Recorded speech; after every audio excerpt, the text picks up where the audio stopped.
Okay, this is David Zierler, Director of the Caltech Heritage Project. It's Friday, June 30th, 2023. I am delighted to be here with Professor Kenneth S. Suslick. Ken, it's great to be with you. Thank you so much for joining me today. Thank you for having me, Dave. It's really a bit intimidating, frankly, but I'm looking forward to our discussion. Okay, great. Ken, first, the thing that brings us together, you were recently named to Caltech's 2023 Class of Distinguished Alumni Awardees. First, congratulations on that. I wonder Thank if you you. can tell me what it was like for you when you got the call and if you took it as an opportunity to reflect on what your Caltech education has meant for you. Huh. Um, Actually, I was a bit surprised. I had known that I'd been nominated by my son, who actually is also a Caltech alumni. Oh, wow. And I hadn't thought it would actually go anywhere, so I was very, very pleasantly surprised. As to thinking about Caltech and its impact on me, well, um, I I don't think a week goes by where I don't think about that. Hmm. Caltech was really my intellectual development um, from start to finish. Uh, nothing after that delivered as much to my intellectual development, not graduate school, not my career. That was a very special time for me. What is it? What is Caltech's secret sauce in that regard? What you're expressing, I've heard so often from alumni. What was it about your education that makes you feel that way? All the other techers, Yeah. uh, being on campus with a whole bunch of really smart people, the concentration of intelligence, um, that was incredibly special. Mhm. And it didn't hurt having, some of the best faculty in the world as one's teachers, but the intellectual stimulation, the discussions with other students, the bull sessions, the interactions with people. Uh, and most techers didn't get that kind of development in high school.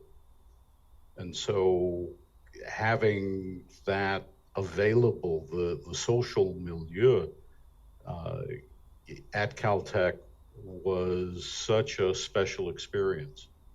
Ken, we'll get to the full narrative as we approach the chronology, but I'm curious, your time at Caltech, 70 to 74, perfectly overlaps the first class of women undergraduates at Caltech. I Yes, wondered, it did. did that register with you at the time? Did you realize that Oh, Caltech went co-ed right when you joined? oh yeah, I think that was primary on everyone's mind.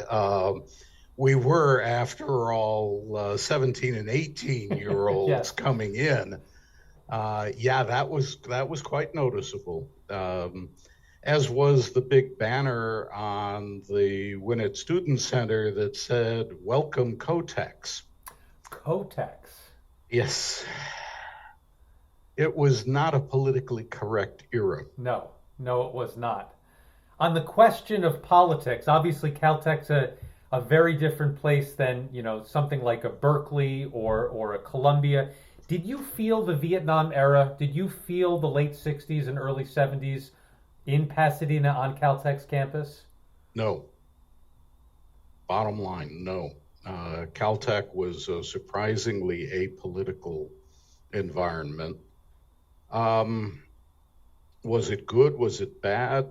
I I don't have an opinion very much on that, but we were not particularly concerned with political issues. Um, and the closest concerns we got was when the lottery for the draft was instigated. And for most of us, as soon as we got the number and knew we were safe, there were other things of more immediate attention. Now, for your own political sensibilities as an incoming 18-year-old, was that apolitical environment, was that what you were looking for? Was that the best place for you at that time?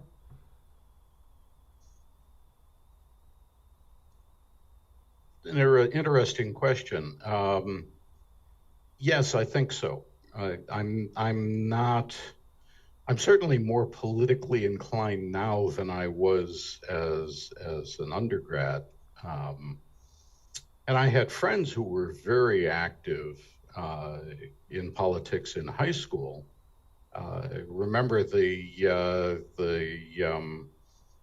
uh, police-induced riots in Chicago at the Democratic Convention? Some of my friends were there. Um, but I have to say that wasn't a primary interest for me. Mm-hmm. Well, Ken, on a more official note, please tell me your title and institutional affiliation. Okay.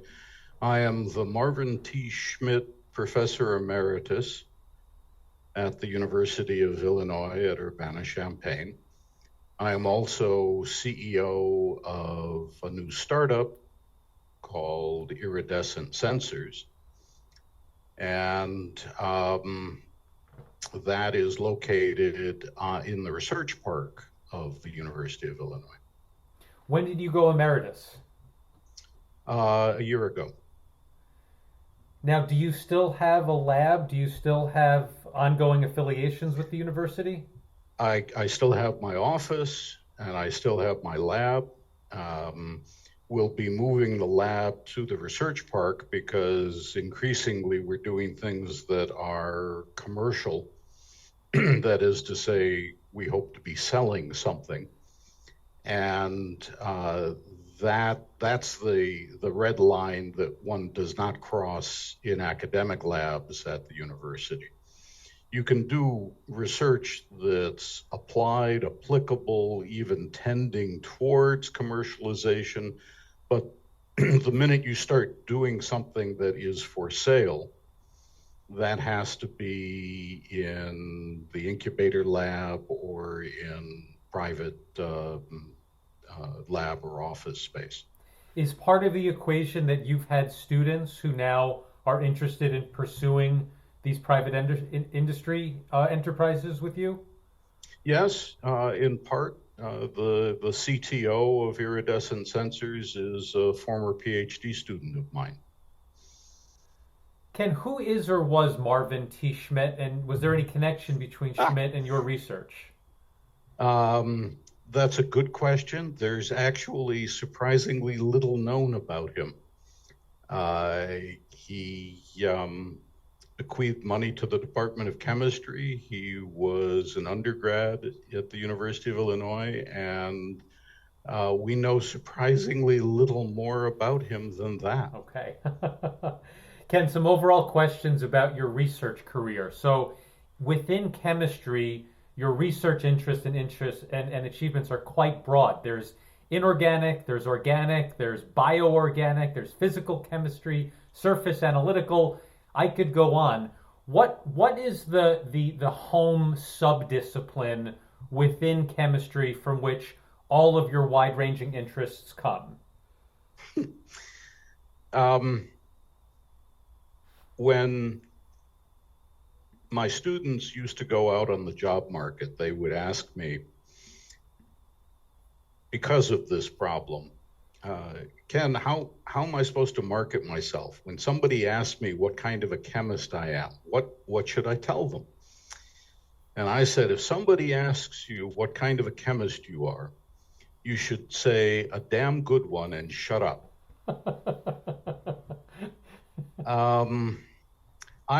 I would say I learned to think like a physical organic chemist when I was at Caltech, and that's still the way I think.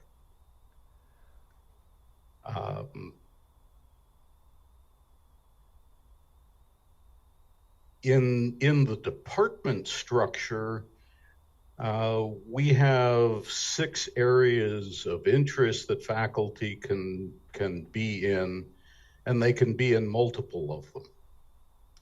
So I was always inorganic and materials and sometimes physical and sometimes organic-y, but my organic colleagues told me I was a physical chemist. My physical colleagues told me I was an inorganic chemist. My inorganic colleagues told me I was an analytical chemist.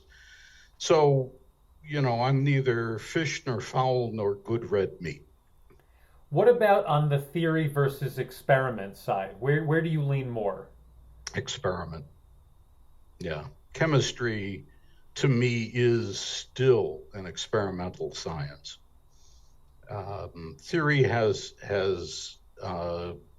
been useful and becomes increasingly useful, but there are enough variables, enough complexity, so that empirical science still dominates.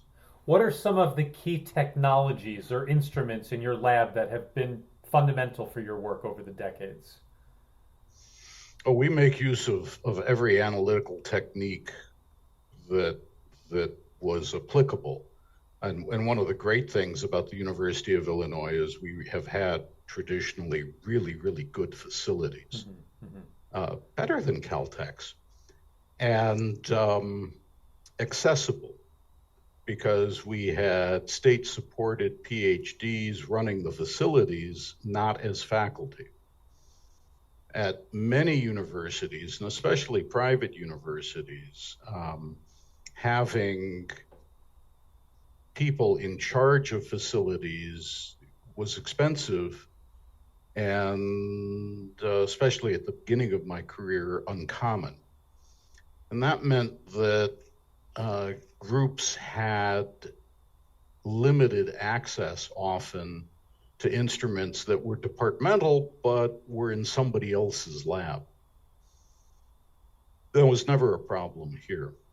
In terms of unusual technologies, my group pioneered the interest in the chemical effects of ultrasound and aspects of mechanochemistry, which has become very topical recently. And so, we made heavy use of high-intensity ultrasonic transducers and apparatus for looking at the chemical and physical effects of ultrasound. Ken, what about computation? Has your work gotten more computational over the years as computer power has increased so much? Not really. I have collaborated with people who are much more calculational than experimental, but that's never been my bailiwick. I assume maybe the same would be true for AI? Well, now there's an interesting distinction. It depends on what you mean by AI. AI used to be called machine learning.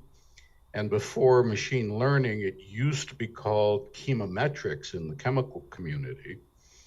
And our chemical sensor work has been right at the cutting edge of chemometrics and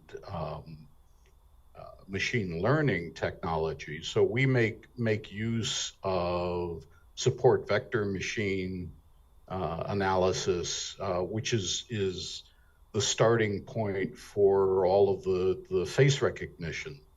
But we make use of it for a very different application. Pattern recognition is still core to that. Ken, because of your expertise in material chemistry, the question about what a quantum computer will be good for, quantum information, you often see cited chemical applications, chemistry and material science and things like that. Are you following those developments? Do you have a good sense of how quantum information might be put to use in this area? in a general sense, but that's well outside of my expertise. And I mean, I understand why they cite chemistry, because that's where computation still is weakest. Our computational expertise for understanding black holes is a whole lot better than our computational expertise in explaining chemical phenomena. Right. Can the national labs that are nearby, Argonne, Fermilab, has that been an asset to you over the course of your career? On occasion, we've collaborated and published, maybe a dozen papers that involved argon. Well, let's go in a little deeper now in the areas of expertise that have been closest to you. So you mentioned it already, but it bears some explanation. The chemical effects of ultrasound. What exactly does that mean? Yeah, it's a good question. That was one of my original assistant professor research proposals. And it is, in fact, that proposal is the reason why Harvard didn't make me an offer. E.J. Corey, Nobel laureate, told me after I'd had my offer from Illinois, which is in fact where he started, that I wasn't going to get an offer from Harvard because some of the faculty were concerned that that proposal indicated that I wasn't serious about my science.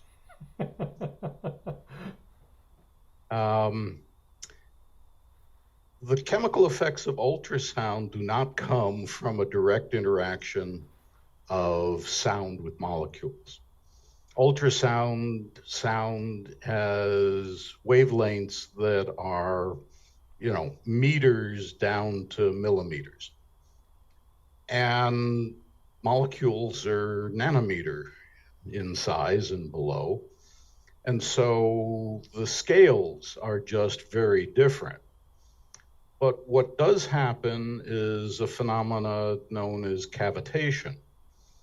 When you have high intensity ultrasound going through a liquid, well, sound consists of expansion and compression waves. That's all sound is. If the sound is loud enough, if the acoustic field is intense enough, you can pull the liquid apart during one of those expansion waves and generate a bubble, a cavity. Compression wave comes along, takes this bubble and compresses it a little bit. Expansion wave comes along and re-expands it. So you have an oscillating bubble. This oscillating bubble tends to grow, and eventually it can go into resonance with the sound field, in which case it grows rapidly. Now it's overgrown, and the next compression wave, combined with the surface tension of the liquid, will compress this rapidly. And when you compress a gas, you get heating. When you compress it this rapidly, there's no time for the heat to flow out. And so you get a localized hotspot. This is a big part of what we demonstrated, and we were the first to measure the temperature generated inside that hotspot. And it ranges from 5,000 to 20,000 Kelvin. At the low end, that's the surface temperature of the sun. At the high end, that's a blue giant star. What happens inside the bubble is high energy processes, because you've just hit every molecule that's inside the bubble with an enormous hammer, but you hit it for a very short period of time, because after the compression, the bubble re-expands and cools. So it's a very unusual way of introducing energy into matter. And in fact, that's what chemistry is, the interaction of energy and matter. At 0 degrees Kelvin, there ain't no chemistry. And the ways in which we can put energy into matter are relatively limited. Mostly we do it with heat, temperature. A number of scientists are interested in photochemistry, the interaction of light, the energy that you get from making excited states of molecules. There's a long-standing area of research called radiolysis, where you're looking at high-energy particles bashing into molecules, usually in liquids, but also solids. And plasma chemistry, where you generate, again, high-energy charged species and you run them onto surfaces to modify properties of the surface or into liquids to generate ionization in the liquid. And then there's this phenomena of ultrasound and cavitation. Ken, the question from Harvard about you potentially not being serious about your science, to what extent is this simply they didn't know what you were talking about, and how much of it was this was a pretty far out concept for a junior scholar to be talking about at that time? It was a pretty far out concept. My own thesis advisor at Stanford, well, one of my two thesis advisors thought I was crazy. And about 25 years later, he admitted that he might have been wrong, but very begrudgingly. Should credit be given to the University of Illinois with a certain degree of adventurousness in hiring you? No, I just think they weren't paying attention. Where did the idea come from?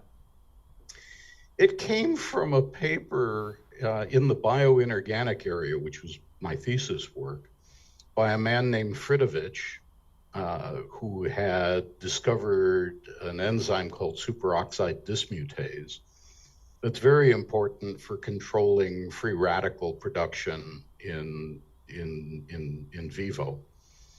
And he had discovered that using an ultrasonic horn, which biologists use for cell disruption, for breaking open cells, was causing changes to the oxidation state of his superoxide dismutase.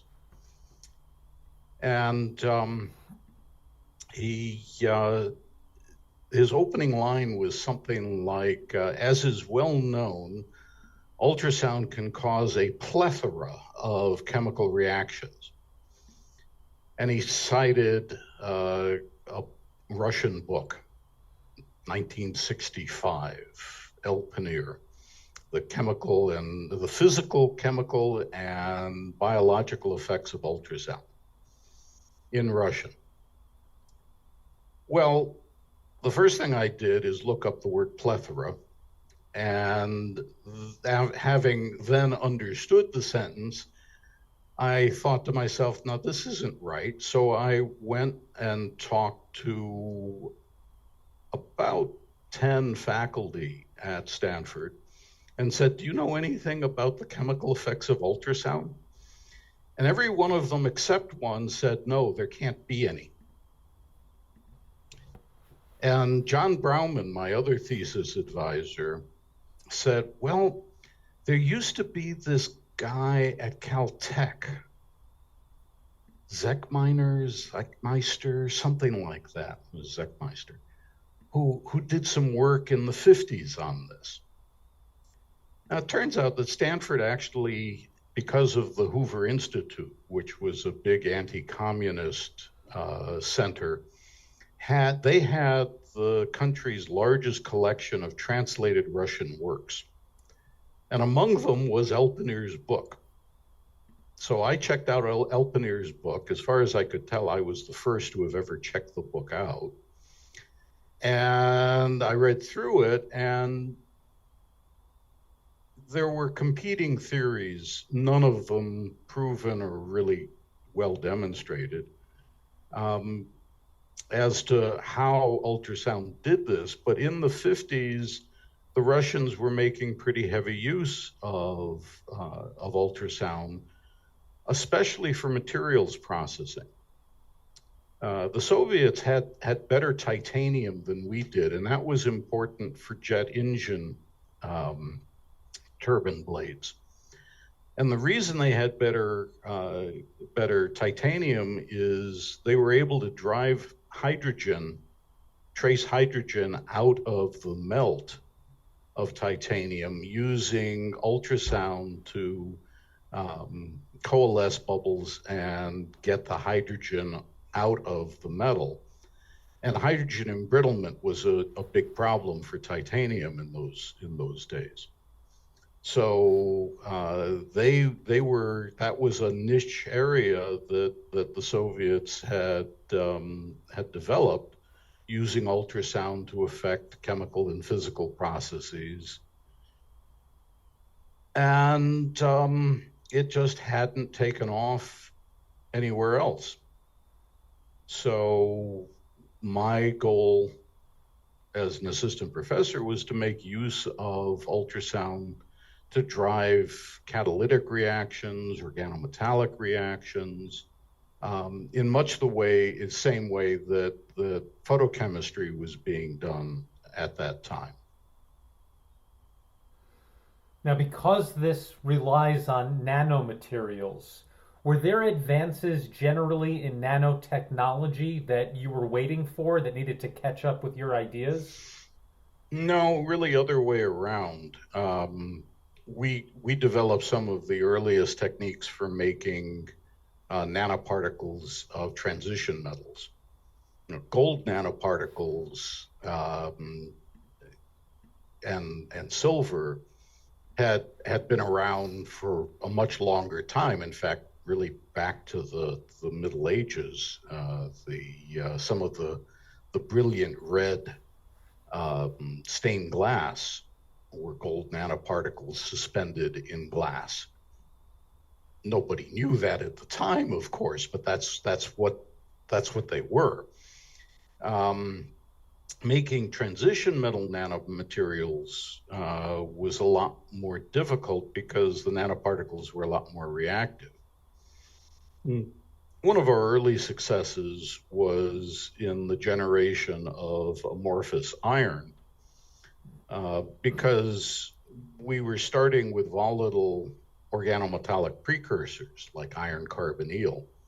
And when those get compressed and heated in the cavitation event, the carbon monoxide is blown off. You're left with iron atoms, even iron atoms in excited states that you can see in the light emission. And in fact, that was one of the ways we measured the temperature inside the bubble. It was by the effective temperature of the iron atoms emitting light, which is the same way that astronomers measure the temperature of distant stars, a spectroscopic measurement of temperature. And when the expansion of the collapsed bubble occurs, you get cooling rates that are 10 to the 7th degrees per second. Now, to give you a sense of that if you take a poker of red hot iron and you plunge it into ice water, you'll get a cooling rate of a few thousand degrees per second. So if you quench the iron atoms fast enough, they don't have time to crystallize. They form amorphous solids. And there are some interesting magnetic properties that had been a matter of controversy. And I think we contributed to the understanding of the formation of amorphous iron and its magnetic properties. Now, for our non-specialist audience, I wonder if you can translate the phrase mechanochemistry of inorganic solids and where this research topic has taken you. Okay. Well, mechanochemistry is simply the conversion of mechanical energy into chemical energy or vice versa. If you take a pencil and you break it, you actually break chemical bonds. And if you look in an instrument that can detect free radicals, you'll find macro radicals that are relatively stable that are the remnants of what used to be a carbon-carbon bond. It got broke when you mechanically cleaved the material. There's has been research in this area, if you will, going back to the ancient Greeks. 340 BC is the first report of generating mercury by grinding cinnabar, which is a mercury sulfide mineral. You grind it, and that's mechanical, and you get metallic mercury out of that. Michael Faraday's second paper, when he was, well, not a graduate student, but at the equivalent stage of his career, was the grinding of silver chloride and generating metallic silver. And that actually became relevant to the developing field of photography at the time. So the interaction of the mechanical world and the chemical world is one that goes way back, but one that we still really have an incomplete understanding of. There's been a renaissance of interest in mechanochemistry, and sonochemistry, the chemical effects of ultrasound, is in fact one of those fields of mechanochemistry. Because after all, ultrasound is a mechanical process, and cavitation is an example of that as well. So does that give it at a non-technical level? Absolutely. When did you get involved in chemical sensing and your use of that phrase? Does everybody in the field know what you mean, or is there a distinct brand that you have, what you mean by chemical sensing? I think chemical sensing is probably a general term recognizable at this point. We got into it from my long-term interest in metalloporphyrins and bioinorganic chemistry. It's a form of an electronic nose, if you will. Artificial olfaction, the ability to tell one odor from another, has been around for almost 50 years now. And we got involved in that because a prospective graduate student during a recruiting dinner asked me the question that no research advisor ever wants to be asked by an incoming prospective student. And that is, Ken, if I come to Illinois and I join your group, what am I actually going to work on?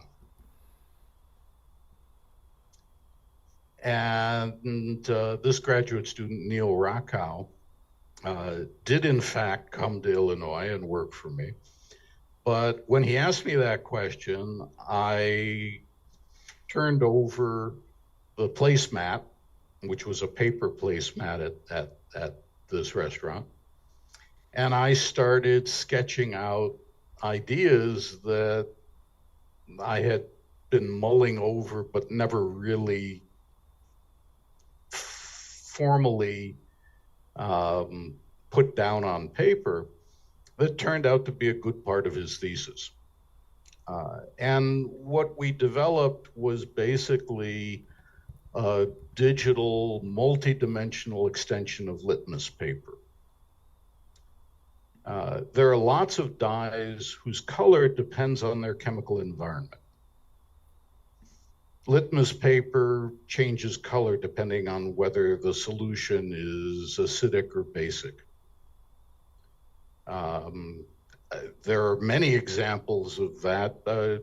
Take black tea. You squeeze lemon in it and the color changes.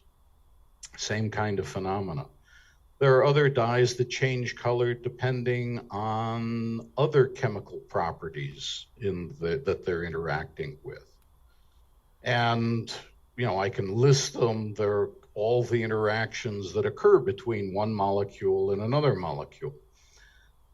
Lewis acid-base interactions, Bronsted acid-base interactions, redox interactions, hydrogen bonding, and so on and so forth. If you have a whole bunch of these different dyes that change color depending on their environment, then the change in the pattern of their colors on exposure to an odorant turns out to be a molecular fingerprint. And so you can tell one odor from another based on a color pattern. And I sometimes refer to this as smell seeing, because you get a really nice way of visualizing the data just from digital imaging of the array before and after exposure. You just do a difference map, red minus red, green minus green, blue minus blue. And that difference map is the fingerprint. Turns out this is really useful for identifying reactive gases, like the kind that bacteria produce, or like the kind that occur in fires, in warehouses, or even in homes.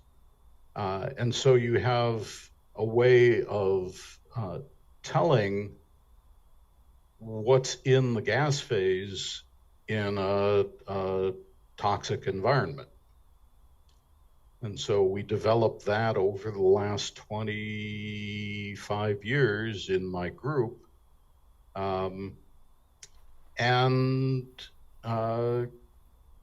eventually successfully commercialized it for rapid detection of bacteria and rapid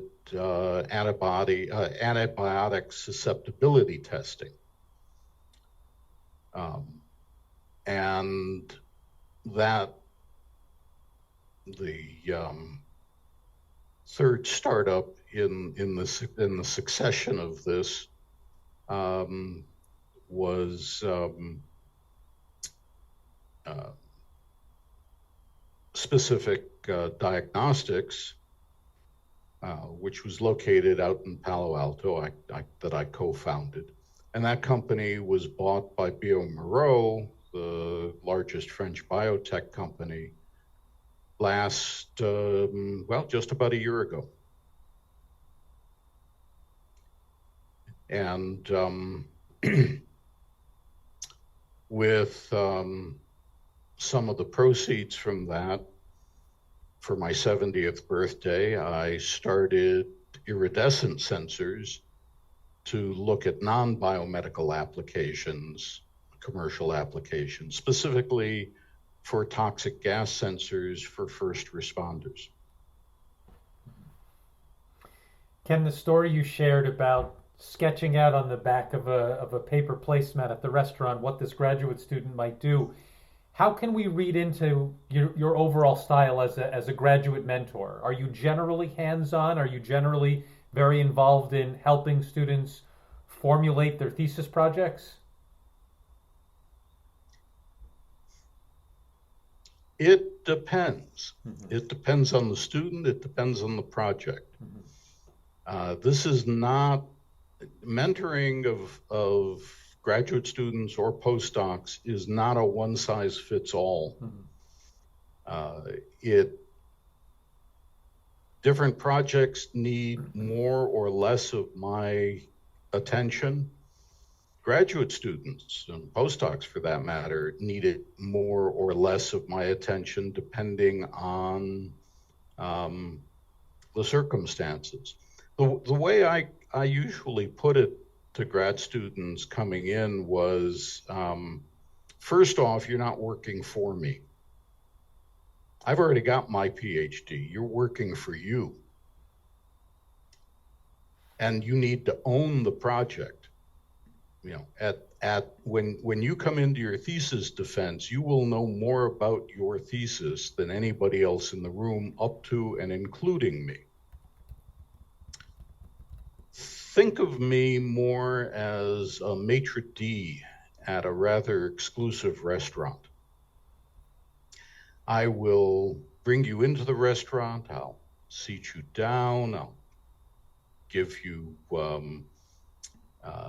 menu, I'll point out the items the chef is doing that are particularly nice, or that the ingredients are especially fresh for. But you have to order. It's your meal. And I'll take your order, and I'll eventually bring out the food. And then I will leave you in peace to enjoy your meal, but I will be attentive. If I notice that your water glass needs filling, I will be there. If you indicate you need something, I will be there. But I will not be coming by every 5 minutes and asking you how the chow is. So my goal as a research advisor has always been to create, to develop an independent research scientist. And you cannot do that if you treat them like a technician and you hound them with things that they need to find out for themselves. Given all of the graduate students and postdocs that you've mentored, all of the different personalities, what are some of the common characteristics that they've displayed in your lab that might explain or help you understand who's going on to achieve great things? Two characteristics: curiosity and endurance, which sometimes is hard to tell the difference between stubbornness. One of my jobs was to try and figure out, when a project wasn't working, why it might not be working. And that's very difficult because you don't actually have evidence or data on why something doesn't work. Once you get something to work, you can always optimize it, at least to some point. But if a project is not working, you don't know why it's not working. Mm-hmm. And sometimes it's because, in spite of the fact that you think it's a brilliant idea, and the graduate student at least says that they think it's a brilliant idea, Mother Nature disagrees, and she has veto power. So, at some point, it's sort of Mark Twain's statement. If at first you don't succeed, try again, then quit. There's no point in making a damn fool of yourself. Yeah. Ken, tell me about your work in the legal world. When you get called on to be an expert witness, what kinds of expertise they're looking for from you, what kinds of court cases they are. Well, that varies. Usually they're calling me because I have a very specific expertise, like ultrasound. And that gives me, clout as an expert witness. So those are the most common cases that I've been involved in. They're most commonly patent infringement cases, where somebody has a patent and somebody else is developing a technology that may or may not infringe on that patent.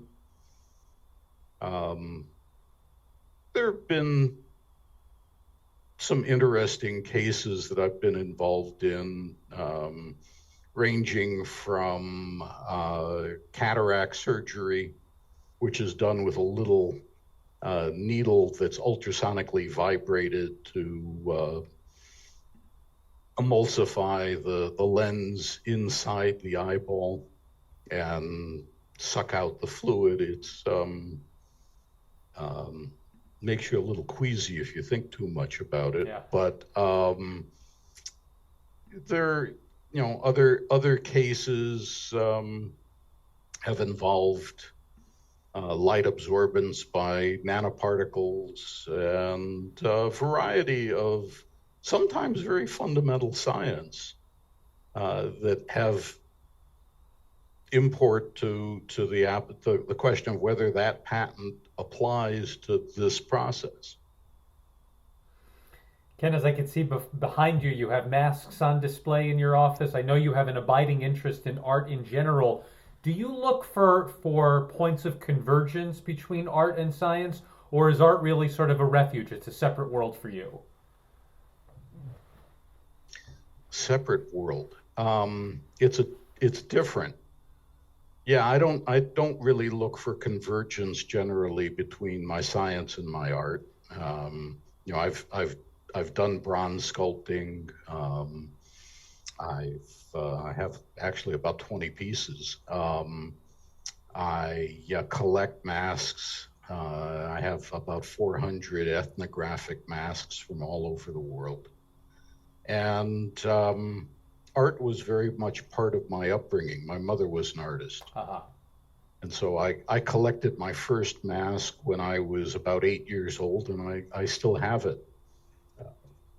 And why masks of all things? What's so captivating about masks for you? Well, that's an interesting question. It's not that I'm opposed to, Dutch master oil paintings, but they're a little too pricey. Ethnographic art is really still quite inexpensive.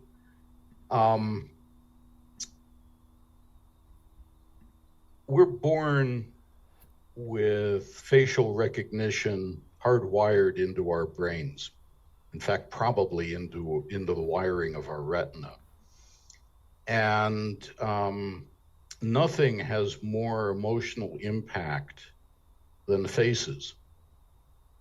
It's because we're social creatures, and the way in which we judge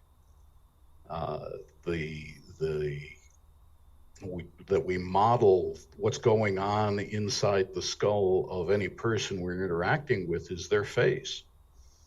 And so I think masks represent a fundamental aspect of art and its emotional impact.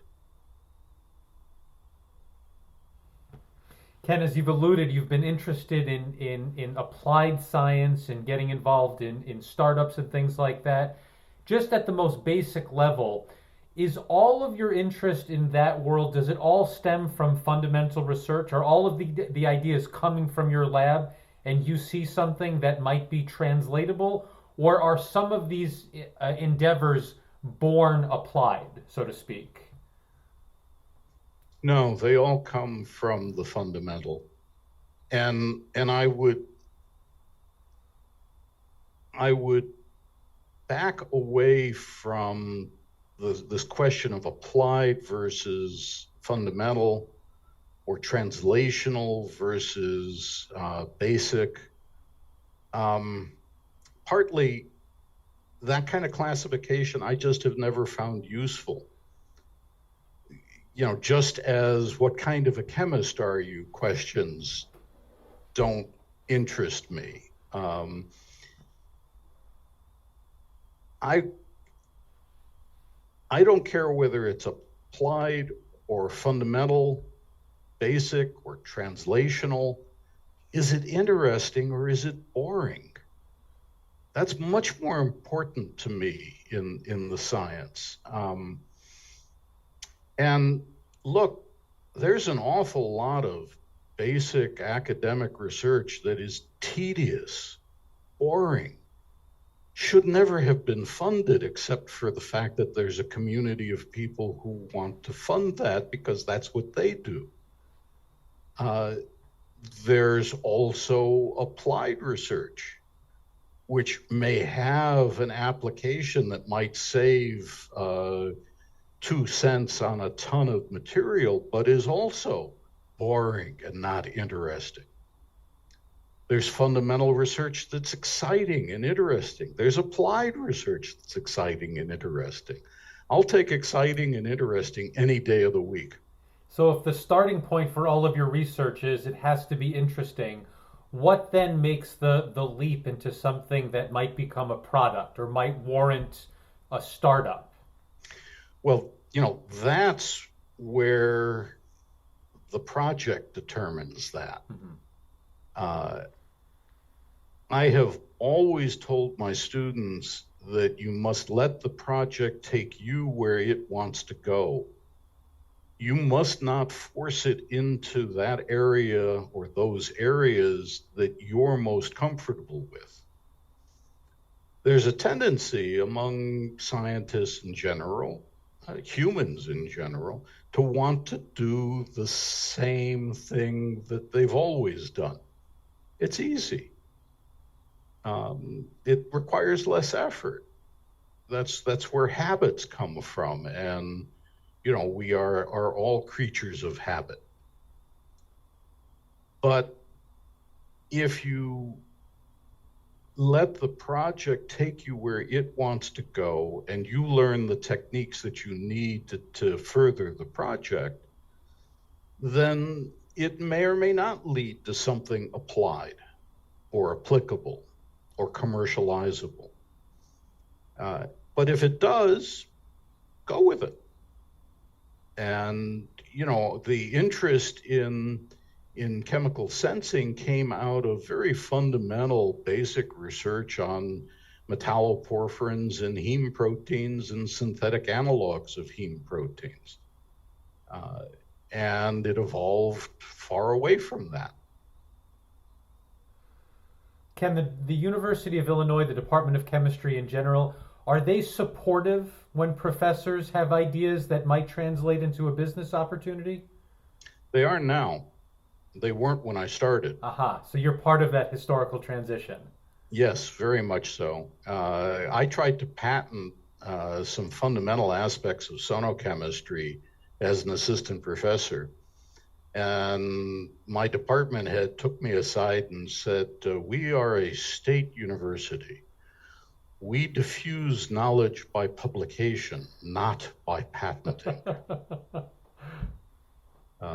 So there was no interest back in the early 80s in patenting, but that evolved and changed. The first web browser, Mosaic, came out of the University of Illinois. And the university patented it and had a founder's share in Netscape, which eventually became the dominant browser for a while and then got bought out. And the university sold its founder's shares before Netscape went public for what they thought was a tidy sum, and which turned out to be, a trivial amount by comparison. So we have a very effective Office of Technology Management at the university now. And they've been actively involved with my startups, and I think in a very positive way. And the fact that there's a research park that's part of the university, does that speak to this transformation over the years? Absolutely. The university provided the land and a very modest amount of money for one building. But all of the rest of the research park, which is quite large now, was developed by local real estate developers who built the buildings, leased the land, and we have one of the more vibrant technology research centers, research parks at any university anywhere in the country. Well, Ken, let's go back now and establish some personal history. Let's start with your parents. Tell me about them and where they're from. My father, Alvin, known as Al, I'll tell a story about that in a minute, was from Chicago originally. My mother spent most of her childhood in St. Louis, but ended up in Chicago. In 1943, 42, my father, at the age of 17, enlisted in the Army. He had to memorize the eye chart to get in because his vision was about as bad as mine. Different times. And he ended up in the Battle of the Bulge, and the truck he was in went over a landmine. The driver walked away unscathed. My dad had a compound fracture in his right leg, and the guy to the right of him on the front seat died. So he came back to recuperate, back to hospital in Chicago. And there he met my mom, who was a nurse dealing with returning soldiers. The GI Bill allowed my dad to go to college and on to medical school. And so he became an MD. My mother was RN at Presbyterian St. Luke's, one of the big hospitals at the time in Chicago, and became the head nurse of the whole hospital. Then I came along. My mother was 26 at that time, so that was, she was considered an old maid. It's funny how times have changed. Yeah. I was the eldest of four, and my dad had a successful practice in downtown Chicago. He was a psychoanalyst. And I grew up mostly in Glencoe, one of the North Shore suburbs of Chicago. This is an upper middle class kind of environment? Upper middle class, for sure. Yeah, I wasn't aware of it at the time, but I came from a privileged background. But my grandfather ran a hot dog stand in Chicago. So he actually went on to get his CPA, but I can remember eating at the counter of this little restaurant that he ran on the north side of Chicago when I was a very young kid. It's one of my earlier memories. Were religious affiliations important for your family growing up? No. My father was a disbeliever. Our heritage was Jewish, and but not in any way religiously so. No bar mitzvah for you? No synagogue attendance? No, my father wouldn't join the synagogue, and so they would not allow children of a non-member to attend the shul, and so no bar mitzvah. No Yom Kippur, no matzah on Passover, none of that? Well, we'd go over to my father's parents' house for the high holidays, with some dread, because my grandmother was the worst cook in all of Cook County. When my father joined the Army, he thought the food was pretty good.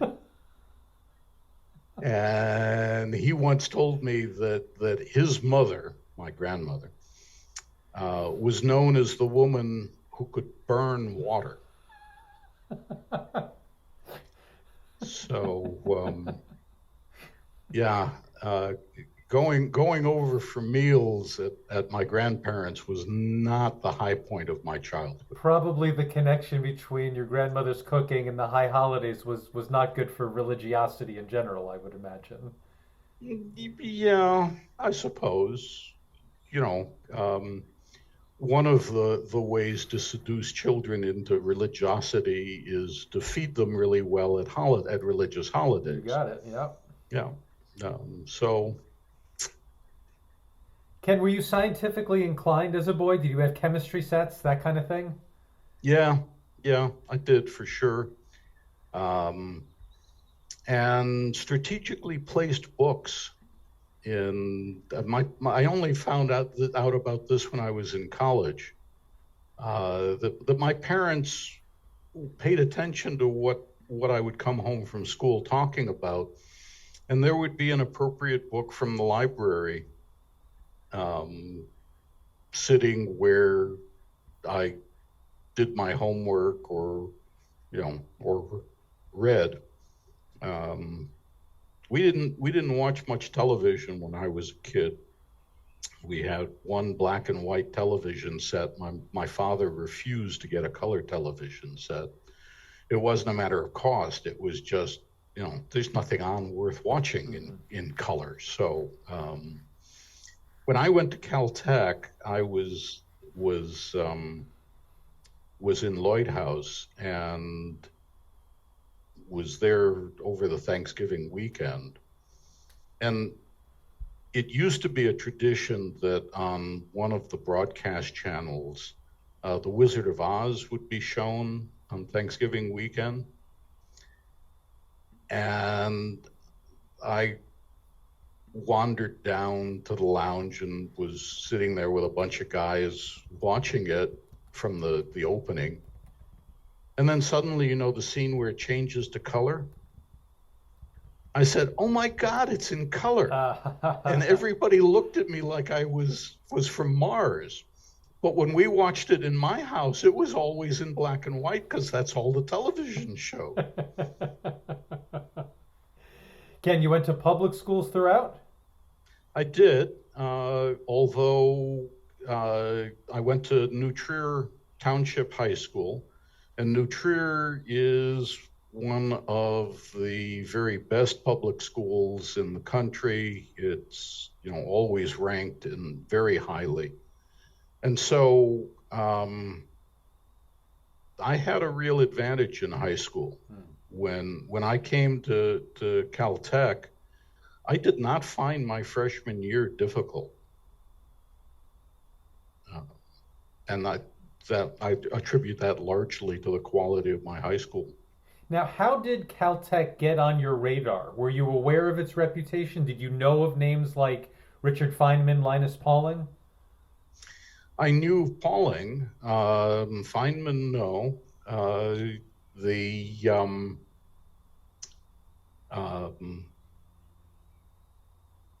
Caltech was on my radar,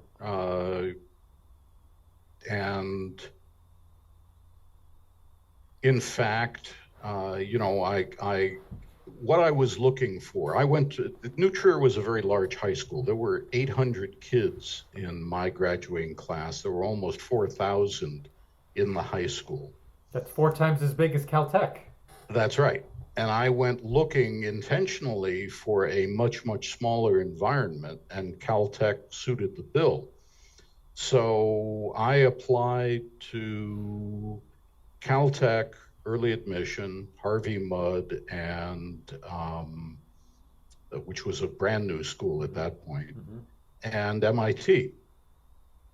And Caltech admitted me early, and I accepted immediately. And I was accepted at the other two, and my mother's bragging rights to all of her friends was he's going to Caltech. He turned down MIT. So in the community of educated people that we were friends with, I don't think Caltech was generally on the radar. Ken, this would have been at the very tail end. This would have been much more prevalent in the 40s and the 50s and the 60s. But the concept of a Jewish quota at elite institutions, were you aware of this? Were you aware that this was a thing? Did you have any sense that Caltech was ever involved in those kinds of things? I wasn't, but I was aware of that kind of quota system. My father was turned down for medical school at Northwestern because of that. He was accepted at the University of Illinois Medical School, and that's where he did his MD. What were your impressions when you first arrived in Pasadena? What was it like? It was smoggy, but I didn't know that. You couldn't see the mountains. The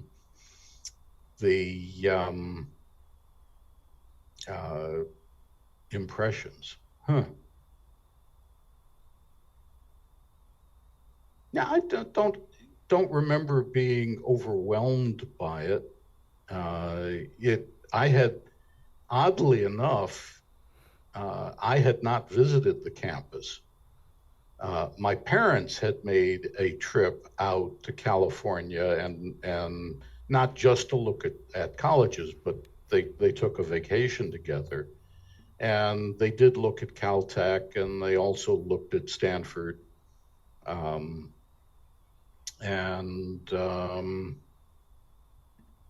don't know if they went to Harvey Mudd or not, but so I showed up on Caltech. Air travel back then was really expensive, and it was not at all common, I think, for students to look at schools that were far away from them in advance of going to them. So I showed up and, oh, okay, this is the place. Yeah. Now, you mentioned it was Lloyd House that you joined? Yeah. Tell me about Lloyd House. What were some of its unique characteristics? Well, when I came in, Lloyd House was bifurcated. There was a group of jocks, hard to believe, but true, and there were a group of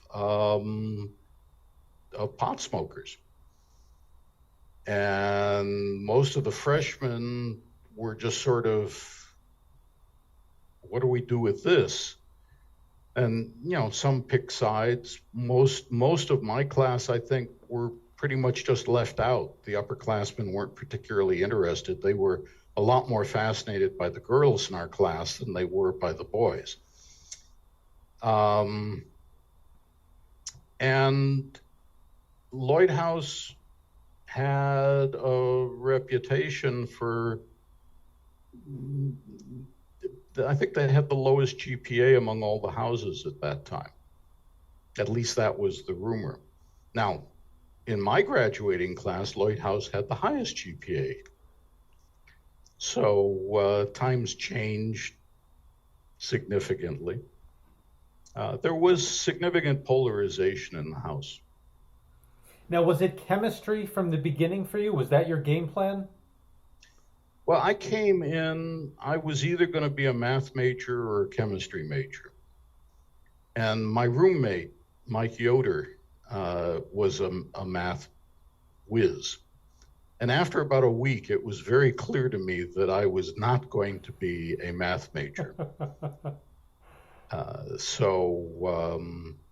Yeah, I settled on chemistry pretty quickly, I think. What were some of the really important early classes that helped focus your interest in chemistry? There was a course called Chem 2. It was for students who had AP high school chemistry and placed out of a placement exam. Chem 1 was being taught by Harry Gray and was a great course, but I'd already had the material. Chem 2 was being taught by a couple of his postdocs, Dan Harris and Mike Bertolucci. And it was a very advanced, really physical methods, instrumentation methods course, taught group theory at a level that was equivalent to what I taught graduate students at Illinois. And Dan and Mike eventually put out a textbook on group theory and symmetry in chemistry. It was a fantastic course. So that was my introduction to chemistry at Caltech, combined with the fact that I joined Fred Anson's research group my second semester at Caltech and spent the summer working with him and learned a lot of analytical chemistry, electrochemistry. Tell me about synthesis. Tell me about Fred Anson and what he was working on at that point. Well, Fred was, a techer through and through. He was an undergrad at Caltech. He did his PhD at Caltech, and he was on the faculty at Caltech for 50 years. He's still kicking, couldn't be a better beginning advisor.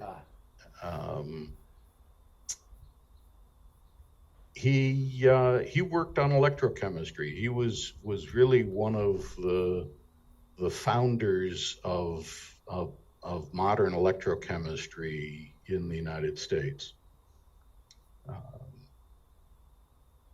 And I enjoyed my time with him, but then I got interested in organic chemistry, and so I changed and worked for Bob Berkman, who left in the early 80s for Berkeley and has been at Berkeley ever since.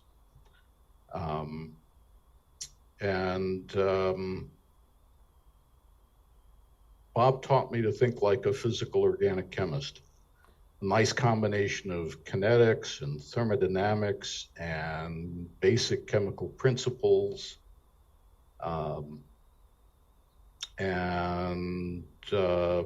Really that remains the foundation of my intellectual development in chemistry. Ken, I asked about art and science, and given how you cited, your interest in organic chemistry, I've talked to many physicists who became physicists after they took an organic chemistry class, and they realized that they had very little in the way of visualization skills. So I wonder if for you, the visualization aspect of organic chemistry came easy, or that was something that was just naturally you were good at. I was decent at it. I wouldn't say I was great at it. And I'm not really an organic chemist, any more than I'm really any kind of card-carrying chemist.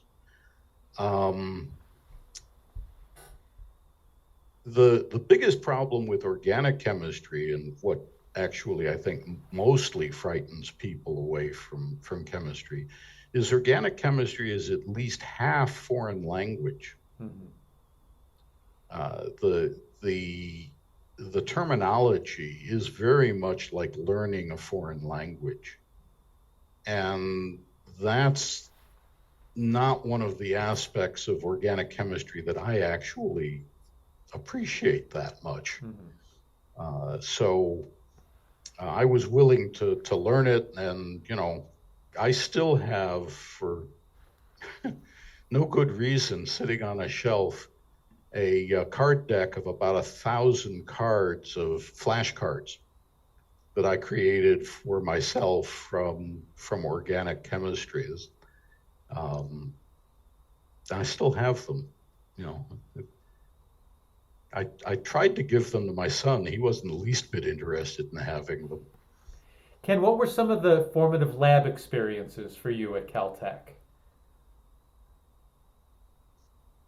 Um, yeah, well, okay. Uh, the most formative one was an accident that that I don't think Fred Anson ever heard about. Um, I was making nitrosyl perchlorate, which is made from nitric oxide gas, a very, very, very toxic gas, and concentrated perchloric acid, a very, very strong acid that also has a tendency to react with organics and form explosives. And I was bubbling the nitric oxide in a fume hood through the cooled perchloric acid, and it slipped, and I spilled a cup full of the concentrated perchloric acid on my leather shoes. And immediately rushed over. I had gloves on, so there wasn't any problem. I rushed over and to the shower and rinsed off my shoes and put sodium bicarb on the acid spill and cleaned everything up, and everything was just fine. And then a week later, the creases in my shoes dissolved away, and suddenly there were holes in the top of the shoe.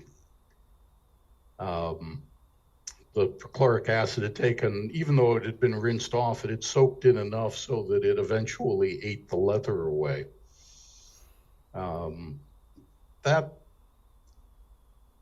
That was probably the most dangerous chemical reaction I ever did in my life. What about the summers? Did you stay on campus? Did you have surf scholarships? Did you go home? Surf scholarships didn't exist back then, but I did stay on campus for after my freshman and my sophomore years. My junior year, I did research in the first summer in Fred's labs, in the second summer in Bob Bergman's labs.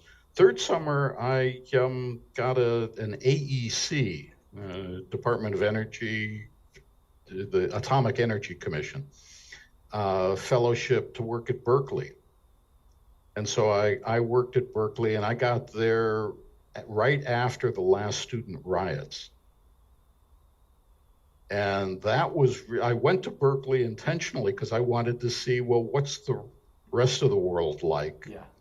Pasadena being very quiet during all of that. And, I got there, and Telegraph Avenue is completely boarded up. All of the windows had been broken out of all the shops.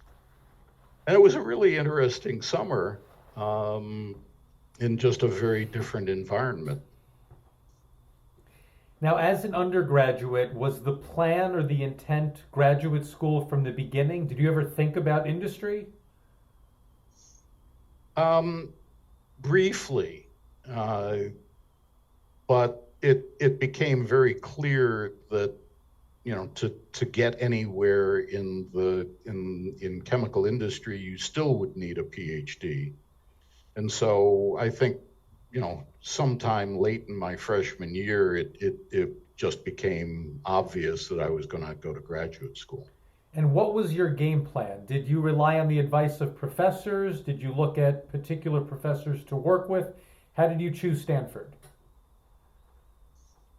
I had applied to MIT, Stanford, UCLA, and Berkeley. Notably not Caltech. You didn't want to stay there. You couldn't. You couldn't. No, I mean, in the sciences at that time, and it's still pretty much true.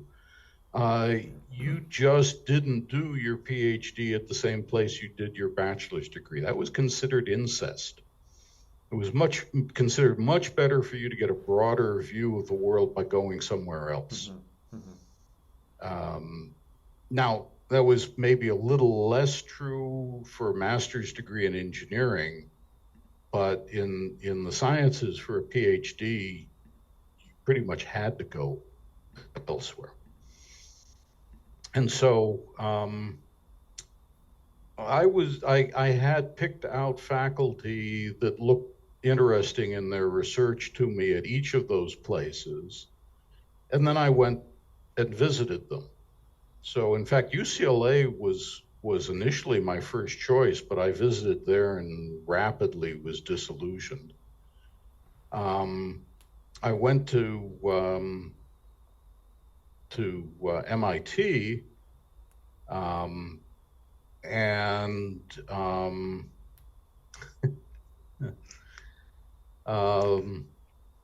found that the graduate students were amazingly disgruntled. I went in the first day, talked to the faculty, and there was one faculty member in particular that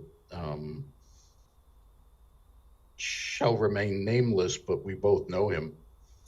And that was the guy I wanted to work for. That was clear. And then the second day, I was on my own. I went into the labs and talked to students. I went into his labs and was talking with the graduate students. One of the senior graduate students came up, sort of listened, and then he pulled up a chair and he sat down and said, "Now, let me get this straight. You've got offers from Berkeley and Stanford and UCLA, and you're thinking of coming here?"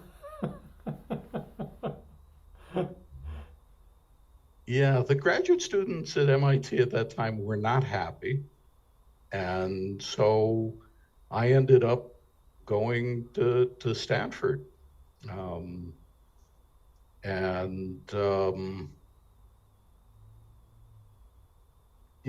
That had the advantage of staying on the West Coast. I mean, I had no intention of coming back to the Midwest.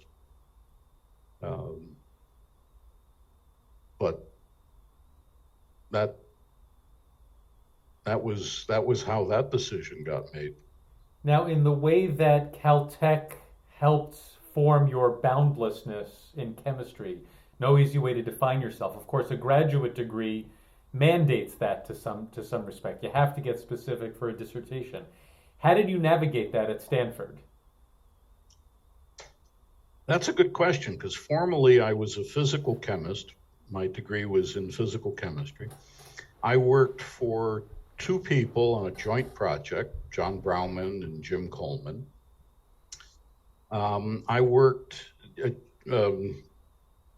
Jim Coleman was an organic chemist turned organometallic. He did his PhD at Illinois, actually. John Brauman was an organic chemist turned physical. I was a physical chemist working on a bio-inorganic project. So the answer to your question is I didn't resolve it.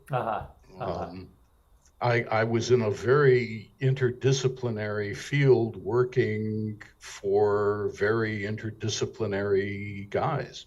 Now, bio-inorganic, if you could explain, how is that not an oxymoron? Well, it turns out that a third of all of our enzymes use metal ions in them. The most obvious of which is hemoglobin and myoglobin, the red color of blood and meat. And in fact, I was working on small molecules that were synthetic analogs of the active sites of myoglobin and hemoglobin, looking at what you needed from the enzyme to make them work but without all of the extra shrubbery that comes from the, 20,000 molecular weight protein. What were some of the big research questions that drove your work at Stanford? Um, well, first, can you make a stable oxygen complex involving iron? Second, does it bind oxygen the same as in the protein, or is the protein doing something special? Third, carbon monoxide binds to the same site. Does carbon monoxide bind the same way that oxygen does? So those were sort of some of the fundamental questions. How does cooperativity happen in hemoglobin? Hemoglobin is the transport molecule. It takes oxygen from the lungs to the tissues. And it does so in a very clever fashion. It's fully saturated, it binds all the oxygen it can in the lungs, but it's really good at unloading it like a dump truck in the tissues. And that's what we call cooperativity in the way it binds oxygen. It gets a little oxygen that makes it want more oxygen. It loses oxygen and then it wants to lose more oxygen. And that's a really unusual phenomena, and it was not well understood at the time. And we found that we could even do that in solid state porphyrin complexes, that the crystal structure would force some cooperativity onto the binding. Now, how much reading in biology did this research require? How well prepared from Caltech were you in that regard? Fairly well. I'd taken biochem course, and there was more specialized reading for understanding the heme proteins, but it wasn't difficult. Now, the arrangement, you were co-advised through the PhD? Yeah. What were the main results or conclusions of your thesis research? That oxygen binding was pretty much the same in our synthetic analog as it was in myoglobin. That carbon monoxide was bound much more strongly, and that's because oxygen is bound in a bent fashion, if my fist is the iron, and carbon monoxide is bound linearly. And in the protein, there's an amino acid residue that gets in the way of the carbon monoxide, but doesn't get in the way of the bound oxygen. And that's important because we produce carbon monoxide inside our own bodies. And amusingly, we produce it from the metabolism of old heme. And so carbon monoxide poisoning of heme proteins is a real problem that Mother Nature had to overcome, because we produce a poison that would poison the same binding site where the heme is. And so that was, I think, an important discovery. And then discovering cooperativity in the solid state of metalloporphyrins, that was pretty exciting at the time. Do you think, in light of your later interest in health science applications, did this research plant a seed at Stanford?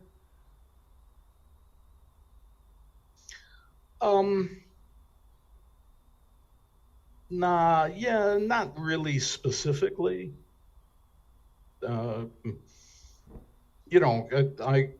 Any interest that I had in life sciences or biomedical applications really came later, I think, and were because the project went that way. Now, in 1978, you joined the faculty at Illinois directly. There's no postdoc in between. No, How the common or stupidest not thing was that at that point? it was getting to be very uncommon, Uh-huh. and you know, shortly thereafter, I don't think anybody went on to academia directly without a postdoc. Uh, and it was the stupidest thing I did in my career, Not doing the postdoc. not doing a postdoc. Did I had a NATO postdoc fellowship lined up with Jean-Marie Lane in Strasbourg. This is what is a before, NATO postdoc? money. NATO sponsored American European exchange programs for postdocs. This is the North Atlantic Treaty Organization, NATO. Yeah, yeah, Ah, yeah. Well, um, if you ask the question why do governments spend money on science, it's because they need, for many applications, military not being the least of them, technically trained personnel. And so NATO sponsored postdoctoral education among the NATO allies. Uh, so it was one of the few postdoctoral sources of money, actually, if you wanted to go to Europe. And so my original plan was to spend a year or two in France and work for this guy who a few years later was going to get the Nobel Prize. Now, some of that was because the academic market was terrible in the mid 70s, late 70s. Nobody was hiring assistant professors. so you had a job and grabbed it, essentially. Well, as it turned out, in September of my fourth year in graduate school, Coleman came down and said, there are a bunch of places looking this year for assistant professors. Hasn't happened for quite a few years. You might as well apply to a few places, and maybe they'll let you take your postdoc, or maybe they'll just make you a job offer. Maybe they won't do anything, but you might as well take the chance. So I applied to Illinois and Harvard and Berkeley and UCLA, and I got interviews at all four places. Harvard, I've already told you about. Berkeley wasn't really looking for an assistant professor. They just hired somebody from Stanford the year before, but all they had to do was pay for my gas for me to drive over and give a seminar. So, and UCLA hired at the senior level. Illinois made me an offer by Christmas, and that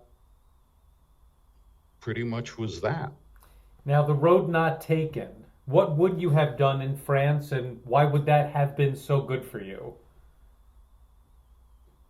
Well, yeah, the road not taken. You never get to run these experiments a second time. That's right. But calling it the stupidest thing you've ever done, I'm sure you've wondered. Well, when I showed up at Illinois, I was so green you couldn't tell me from the lawn on the quad. Yeah, I really needed a year or two of seasoning, in my opinion. I survived, but only barely.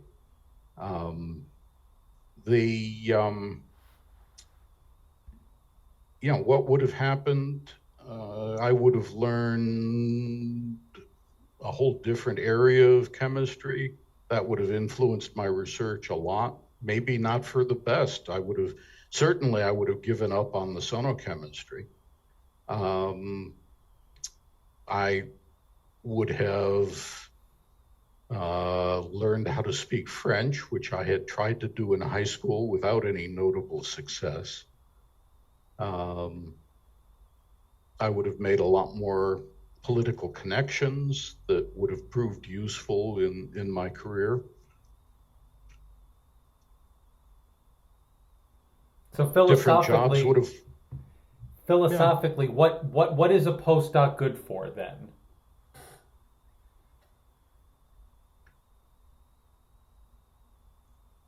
Well, a postdoc is good for multiple things. It's good for learning a new area of chemistry. It's good for having time to think about your own research and what you really want to do. It's good for just letting your frontal lobe develop a little further. It's good for political connections, and that's probably, frankly, the most important aspect of it. It's good for recovering from the rush of getting your thesis completed. I finished my thesis. We went off on a vacation for 10 days, came back, packed up the apartment, cleaned up the apartment, drove cross country in 3 days, arrived on a Saturday evening, couldn't get into the apartment because hadn't thought about, how do you get into an apartment on a Saturday evening. Sunday began to unpack, and on Monday I was lecturing 50 graduate students in physical methods and inorganic chemistry. That's not an experience I'd want to go through again. Trial by fire. Yeah, no, very much.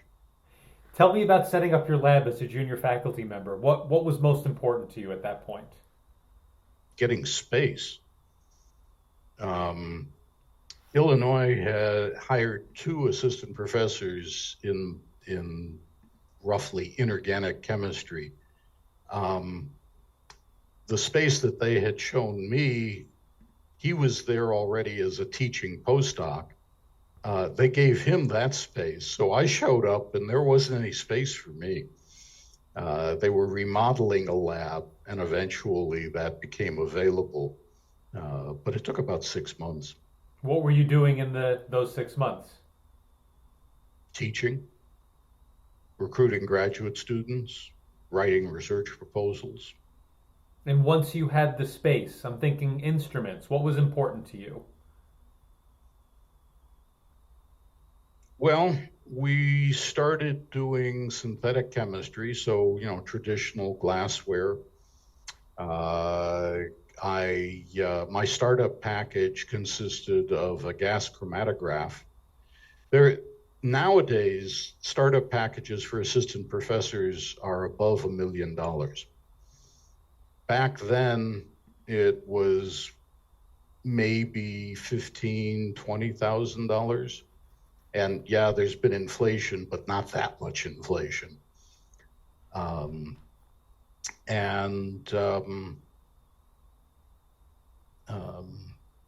We bought an ultrasonic horn. And that was pretty much a standard chemistry startup. And did you want the lab to be eclectic from the beginning? Was that sort of baked into your research vision? Well, I had 4 assistant professor research proposals. The sonochemistry was one of them. There was some metalloporphyrin chemistry that was another one. There was a third project that was much more biological involving leg hemoglobin that comes from legumes, not legs. And there was a 4th project on isotope separation. So yeah, it was pretty damned eclectic. We ended up really working only on the first 3 of those, and the leg hemoglobin didn't go anywhere, so we ended up abandoning that relatively soon. So yeah, there were 2 different branches of my research group. And in recruiting graduate students, was the understanding that they would funnel into one of those areas, or was there an expectation that they should be utility players in the lab? It was an option, but mostly they were going to work on one project, at least initially. Now, I did have graduate students that ended up doing a little bit of both areas, and sometimes a third one. But most of the graduate students stayed in one area. And as you were building up the research in sonochemistry, was there a research community? Are there journals? Are there conferences? Are you all out on your own at this point? All out on my own at that point. There were no conferences. There were conferences of engineers involved with ultrasound, and some of those had pieces dealing with medical ultrasound or cavitation. But no, there were no. It was clear blue sky. How did you manage that? That's not generally how scientists work. There's an infrastructure there to lean on. Yeah, there is, and there's a penalty for not being part of a community. Well, I organized symposia at American Chemical Society meetings. I edited a book from one of those symposia on high energy processes in organometallic chemistry. I was pulling together a community. When do you feel like, I don't know, maybe it's still under process now, but when did the sonochemistry community really start to coalesce? Late 80s. There was enough interest in Europe as well, and there was a meeting organized by one of those researchers at an RSC meeting, Royal Society of Chemistry meeting in Bath. And the Europeans are much bigger on small groups of researchers in specialized areas. So in the late 80s, there was a European Sonochemical Society created. And I would go to those meetings pretty much every year. Ken, what was the culture of tenure at Illinois Chemistry? Was the assumption that they were there to support junior faculty and help you achieve tenure, or was it more like the Harvard model of eating up the young? Somewhere in between. Illinois was not Harvard, and did not devour its young.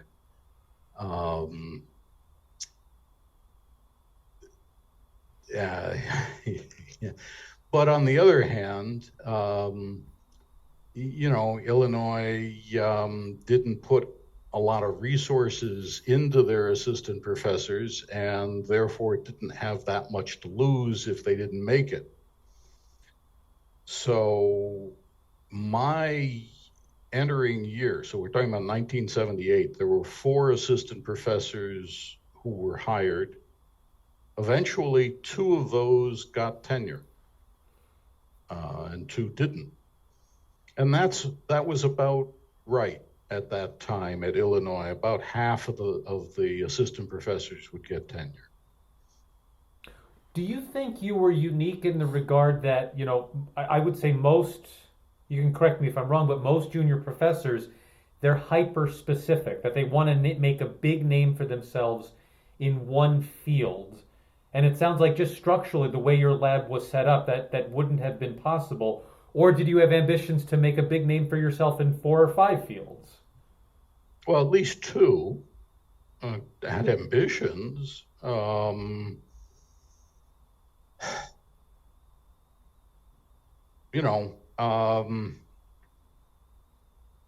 Game plan. You talk as if all of this was rationally planned out, and an awful lot of it just happened. Yeah.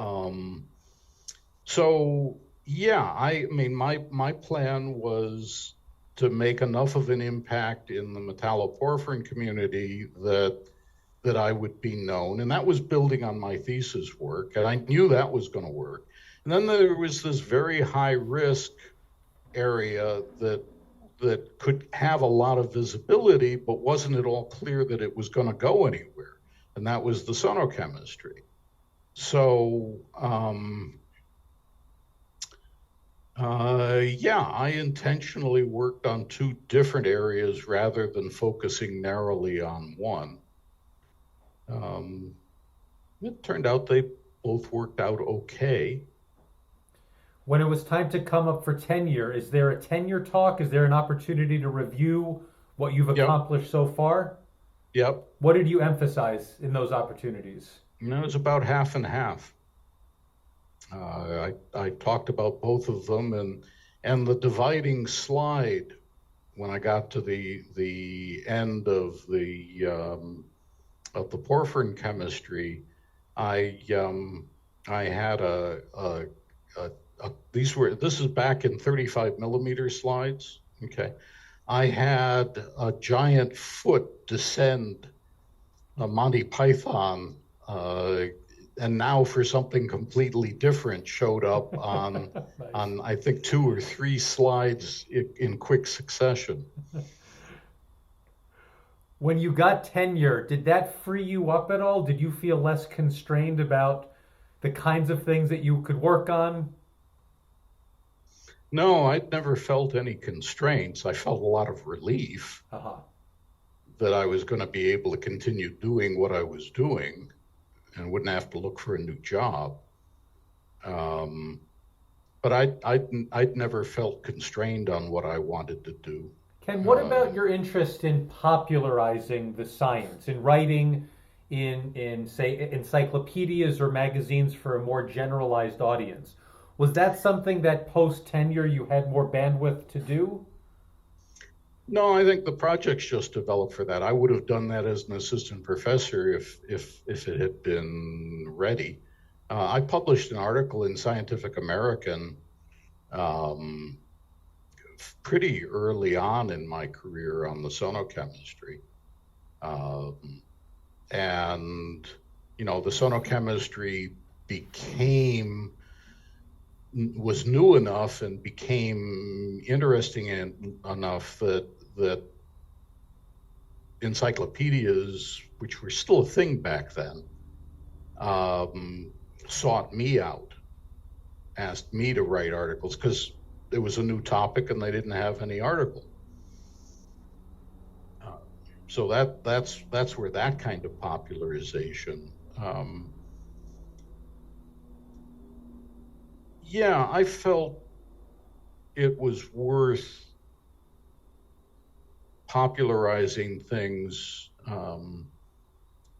to an extent, not only to the chemical community, because remember, I mean, nobody was familiar with sonochemistry. So popularizing it to the chemistry community was just as valid as writing it for the general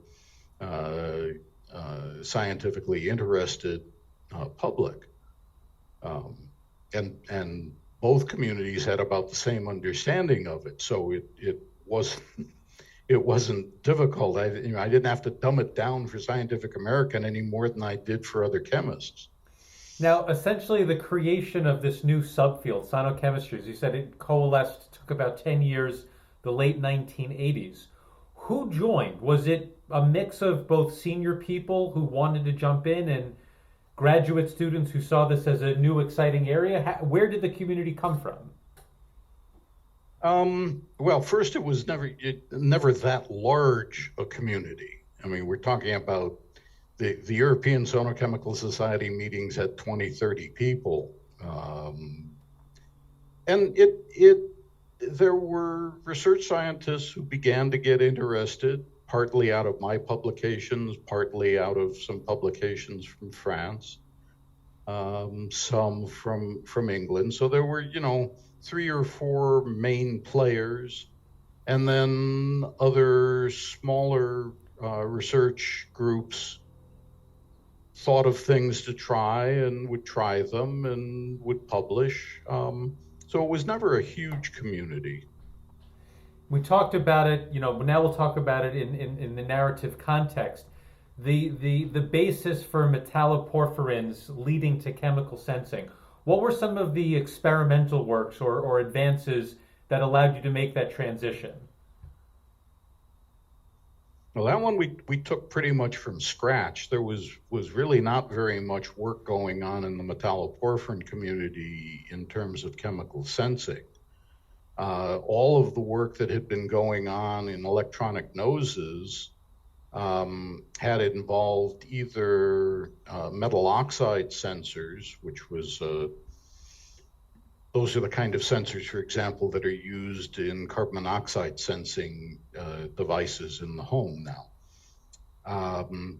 And there was work being done by Nate Lewis at Caltech using conductive polymers. There was a lot of interest in electronic noses, but the electronic nose technology then really wasn't delivering the goods.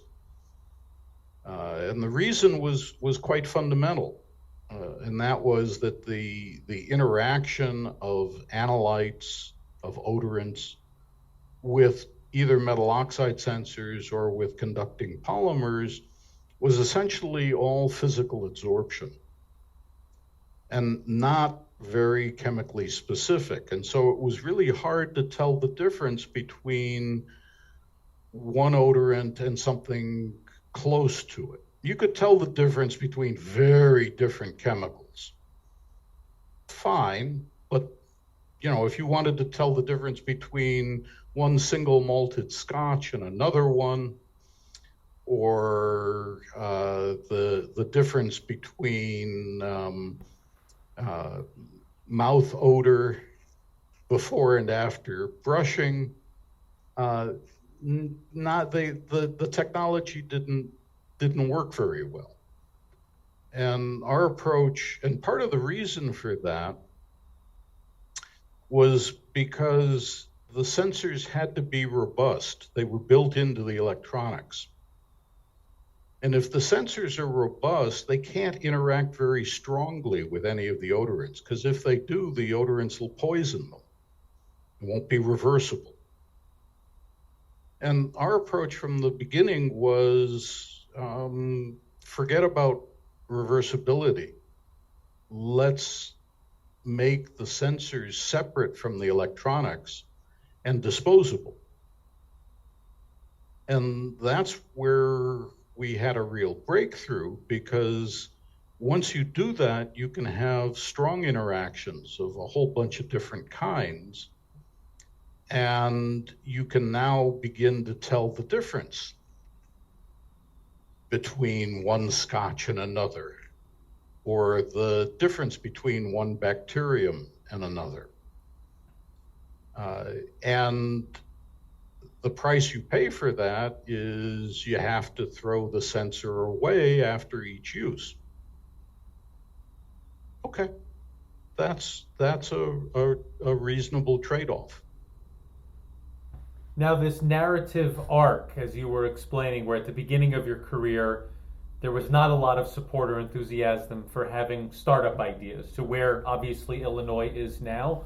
What would be an early example of something where, as you've already explained, it's interesting, that's your starting point, but where you did see that marketability potential, but you were discouraged initially? What would be an example of that kind of exchange? Oh, the sonochemistry, I'd say. Yeah. So what was the product? What could you have done if there was an infrastructure to do it? Well, a very specific example is one of the very first so-called nanomedicines, Abraxane, is the go-to delivery system of Taxol for resistant breast cancer. It's also being used pretty heavily now for pancreatic cancer. And Abraxane came out of research based on discoveries in my lab at that were patented by Vivarex Pharmaceuticals, which became Abraxas Pharmaceuticals. And I was heavily involved in those startups. And eventually, Abraxane became FDA approved and has been in widespread use for almost 2 decades now. So at a very general level, can you explain the basis of sonochemistry being so valuable for cancer therapy? Well, what we discovered was that if we took an albumin solution and this is a really stupid experiment, okay? This is something that no biochemist in their right mind would do. You take a solution of a protein, and the cheapest protein around is serum albumin. It's 70% of blood plasma. And you layer it with an organic solvent. Now, first off, biochemists don't do that. You don't put any protein solution near an organic solvent because the protein will denature. And we took an ultrasonic horn and we put it at the interface and we turned it on, and it turns into a milkshake. Any self-respecting biochemist would see that, said, "I told you so," and pour it down the drain. Actually, they put it in waste disposal because it had an organic solvent. What we discovered was that you formed micron-sized capsules where the core was the organic liquid and the outside shell was the protein, and it was cross-linked, which gave it some permanence. And this then turned out to be a way to deliver hydrophobic drugs like Taxol, that is not water soluble, in a very easily injected suspension. And using human serum albumin meant that it wasn't the least bit immunogenic. And that was the basis for Abraxane, which was Taxol suspended in a organic medium and coated with serum albumin. So we used ultrasound to make these, at least initially. And that was the connection between sonochemistry and a drug delivery system. So just a question about knowledge transfer. Do you see the relevance yourself? Do you have a sense and you need to bring in clinicians? Is there a hospital that Illinois works with where you can talk to people? How do you make those connections? Well, these connections were made in the other direction. There was a MD at UCLA, Patrick Soon-Shiong, who owns the LA Times and the Lakers, or at least part of the Lakers, I think. He contacted me and brought me in as a consultant to Vivarex Pharmaceuticals because he wanted our microencapsulation technique. Now, we published on it, but we had not patented anything because the university wasn't interested in patenting.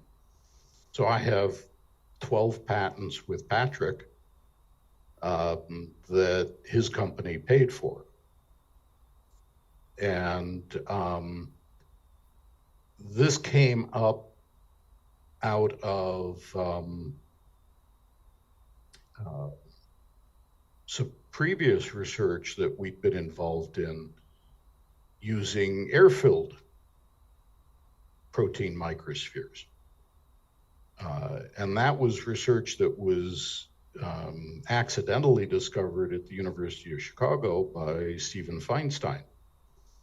And Steve had me up, said, "Explain what's going on here." And I said, "I don't know, but I'll go look at it." And that led to our understanding of what these microspheres were.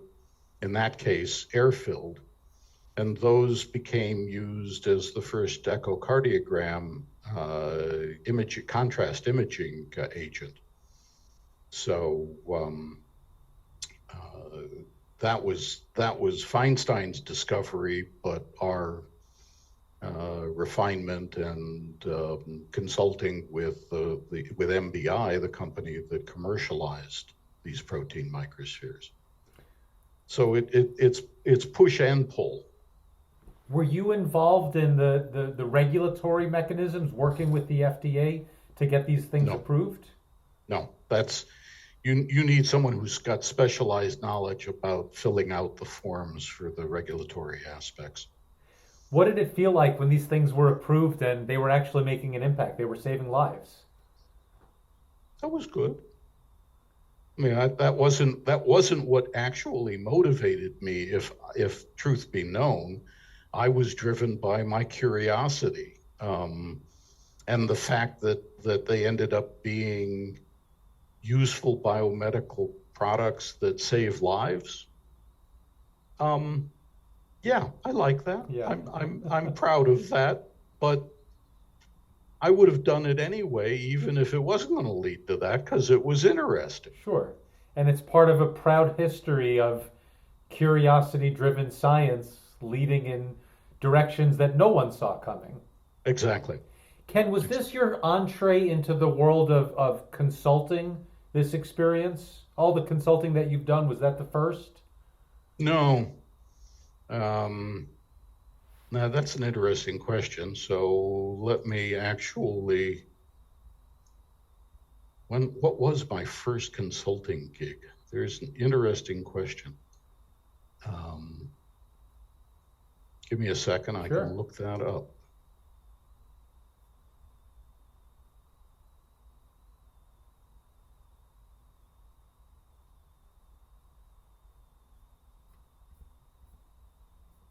Well, actually, yeah, my first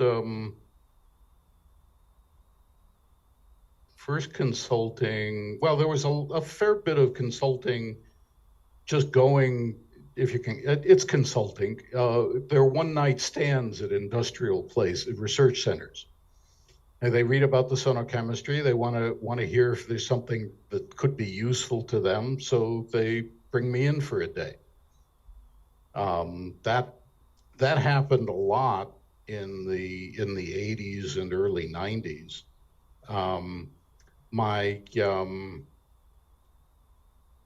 My first chemical consulting specifically on sonochemistry would have been Exxon. Now Eli Lilly in 1987. Eli Lilly in 86, M&T Chemicals in 86. Yeah, it's an old list. Was it consulting? Sure. Did they pay me? Sure. But it was just a seminar. You know, they were exploring this new area. Maybe it was useful to them. Maybe it wasn't. You know, we'll have in this young guy from Illinois and listen to him talk. That's a common interaction between academia and industry. Ken, your affiliation with the Beckman Institute for Advanced Science and Technology. First, it's good for Caltech people to know that there are 2 Beckman Institutes out there. Well, not only that, but your Beckman Institute would practically fit in the lobby of our Beckman Institute. Right. Was that a substantive appointment for you? Did that allow you to do things that might not have otherwise been possible? It brought together an interdisciplinary team at the Beckman dealing with chemical recognition. And so that, in some ways, that might have been the start of our interest in sensors.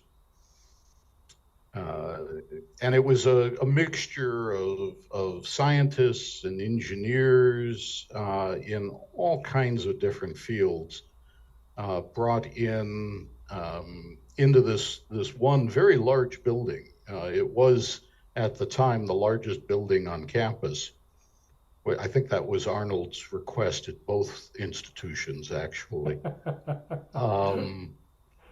And you know, it was useful in terms of developing interactions. Yeah. This was a place for interdisciplinarity. Yes. Yeah. The original mission was the understanding of intelligence, both artificial and biological, and the two legs of that were biological and were computational. And because both of those communities didn't really interact very well or speak the same language, the first director was Ted Brown, professor of chemistry, and in many ways my mentor as an assistant professor. And so that's how I got involved in it. Now, you located your increasing interest in sensors within the interactions you had at the Beckman Institute. Who would you have talked to there? What kinds of ideas might you have been exposed to there that helped in this new interest? I don't have a specific interaction there that led to it. But it changed a lot of my way of thinking about programs, because it was a pretty heavy influence of engineering. Mm-hmm. And meeting engineers that otherwise I wouldn't have come across. Scientists used to poo-poo engineering as being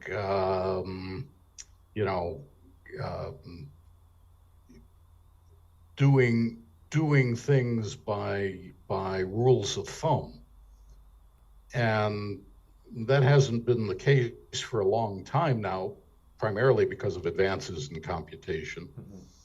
But engineers and scientists have actually grown much closer together over my career.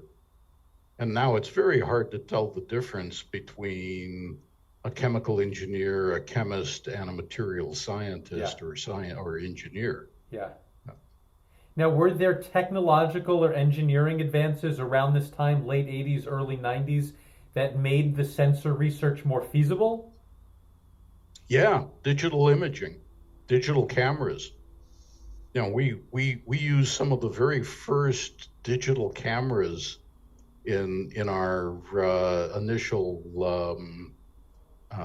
efforts, and the first paper, which was published in Nature, got published not so much, I think, because of the research itself, but because we used an ordinary flatbed scanner as a scientific instrument.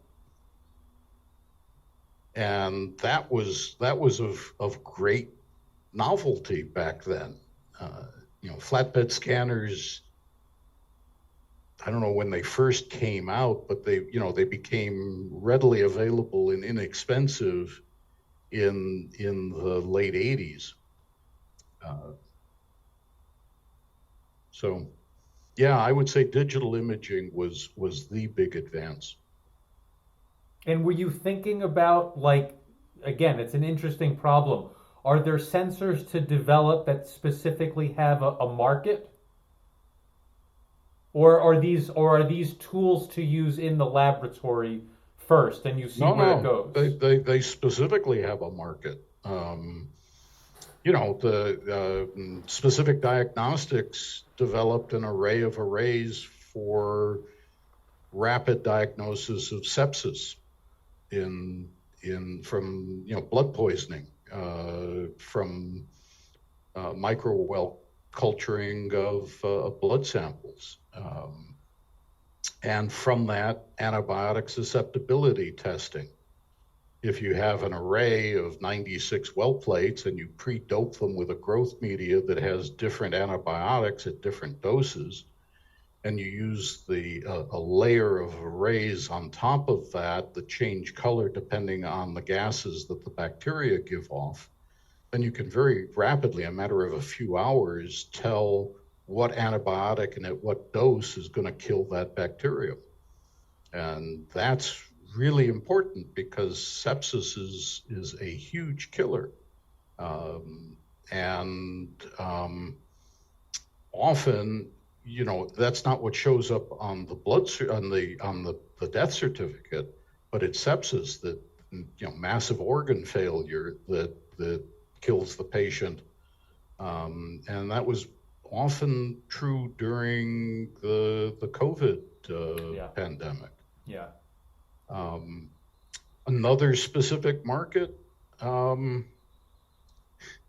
this is the one we're working on now, first responders to chemical spills or fires in chemical warehouses. They have no way of knowing what the gases are that are coming off. There's no way of personally detecting most of the toxic gases that are being released. And, we've seen this in rail car spills recently, but let me give you an anecdote that I learned from a retired Chicago fire chief, because I posed this question to him, what do you do when you hear about a fire in a chemical warehouse and you don't know what toxic materials are in there?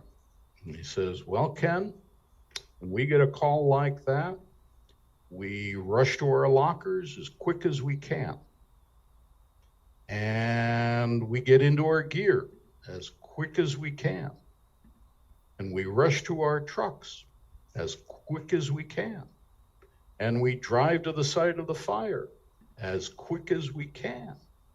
And when we see dead cops on the sidewalk, we back up as quick as we can. Wow.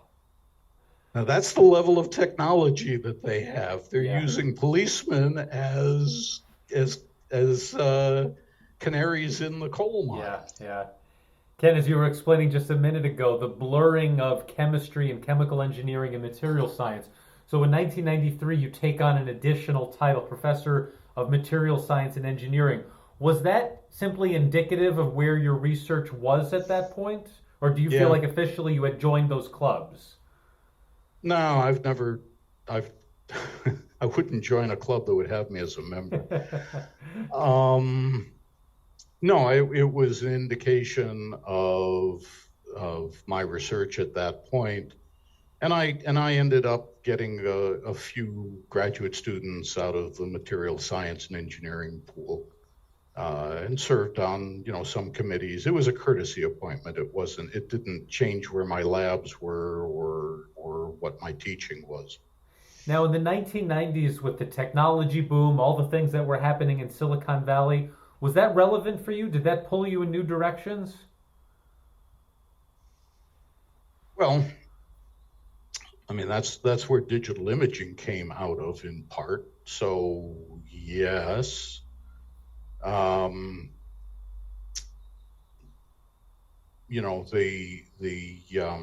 The startup of specific diagnostics and its precursor, iSense, which predated the iPhone, by the way, was with Paul Rhodes, a PhD entrepreneur in Palo Alto, and he was actually interested in neural networks and mimicking neurological processing. and wanted a multidimensional data feed so that he could use electronics to do things like what the olfactory bulb was doing in the olfactory system. And so he approached me for our sensor arrays, and that's where we started a business. This was chem sensing? This chem sensing, this succeeded chem sensing. There's a long, sad story about chem sensing involving incompetent CEO and then a outright embezzling CEO. That was the precursor that failed to iSense. And is this your first full-fledged startup from the ground up, chem sensing? Yes, I'd say so. As being a consultant and brought in, no. But where I'm a principal from the beginning, yes. And you live to tell the tale and lots of lessons learned, I imagine. Yeah, well, there is a strong correlation between CEOs of startup companies and sociopathy. I think we're fully aware of that as a society, but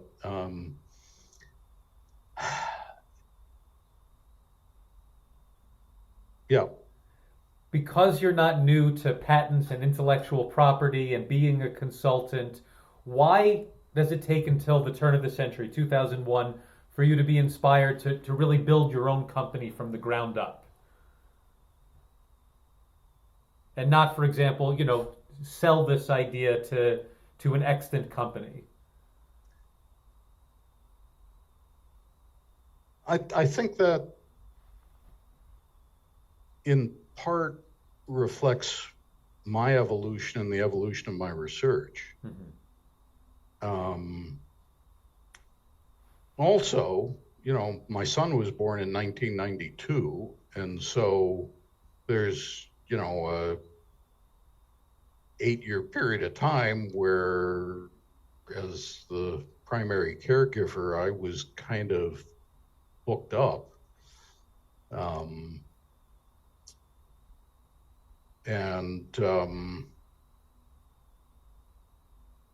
Partly it also reflects just the development of research that had a clear market. I didn't, when we started the sensor work, it wasn't to build a company. That came after we found that it was actually going to be useful and proved useful. So looking back, what were some of the fatal flaws of chem sensing? The choice of the CEO from the beginning? Yep. Is that to say a good CEO and the company may have succeeded? Oh, I'm sure of it, yeah. And 20 years earlier, yeah. It's financial mismanagement mostly? It's a lack of vision? Lack of vision in the first CEO. In the second CEO, it was financial mismanagement, for sure. Now, at this point, again, to go back to the narrative of when Illinois becomes supportive of these kinds of endeavors. So circa 2001, had that transition been completed? Yeah, pretty much, although they were still learning and we were still learning. There could have been a lot better vesting of the CEOs. Some of that's on my door. But it's also, one of the disadvantages of being in downstate Illinois is in the past, we haven't had a lot of entrepreneurial expertise in the community. And so when you go looking for a CEO, it's not like there's a lot of choice out there. So the obvious question with iSense systems starting in 2008, how much of it was simply chem sensing 2.0 done right, lessons learned, and what were the advances in your research that might have made it a different company? Um, yeah, I think a lot of it was 2.0, but the focus on biomedical applications uh, was a wise decision, although often a frustrating one. It was a wise decision in the sense that that's where the money is, you know. So why do you rob banks? Because that's where the money is. Um, the um, the downside, though, is it takes a long time, even for medical devices, much less anything that is not a device, to gain regulatory approval. And that's a much harder game, I think, than the market we're pursuing with iridescent. Did you consider being CEO of iSense given your experiences? Would that have even been feasible? No, because I was a professor. It would not have been feasible unless I was willing to give up my professorship and tenure and no, not I am not that um, let me rephrase that. That was not enticing. Now, you mentioned the lack of a talent pool in downstate Illinois at that point. Is that part of your decision to have iSense systems located in Northern California? No, that was because that's where Paul Rhodes lived. It started actually iSense started in the research park, and the chief science officer was one of my postdocs. And so it started here. And after about a year and a half, it got moved out to Mountain View. Now, thinking of all not being lost from chem sensing, was it good in terms of building contacts in the business community? Did you have something to build on in that regard? No, not really. There's very little good to be said about how chem sensing went. Total write off, basically. Not a total write off in terms of knowledge, but yeah, if we were to rerun that, it would be very different. Now, are there competitors in this space? Are you operating all out on your own? Are there other sensor companies that have your kind of expertise? Not, we own it. We still have the patents on it.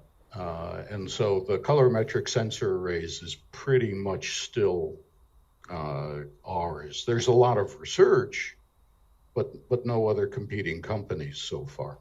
Now, the additional wrinkle, 2008, that's a hell of a time to start a company. The financial crisis hits. How did you navigate that? Well, mostly that was Paul Rhodes's problem. So, you know, SBIRs, DARPA funding. He had pretty deep pockets because he'd made a fortune in Florida real estate after having gotten his PhD in neuroscience. He's an interesting character. When did iSense feel successful to you, having the opposite experience? When did it feel like it was a stable company? Oh, when it was sold to B.O. Moreau. I mean, it had been touch and go every couple of years from the get-go. And so even prior to the sale, it was, if you'd asked me 2 years ago, do you think iSense is going to go anywhere, or specific diagnostics? I would have said, I don't know. But when the ink was dry on the sale, yeah, now it's successful. When did that happen? When was the sale? June 2022. Oh, that's the one, the recent one. Yeah, yeah, Oh, yeah, so that's really a long incubation period. yeah. It was, yeah. What were some of the lessons you learned from chem sensing that kept iSense afloat for all these years?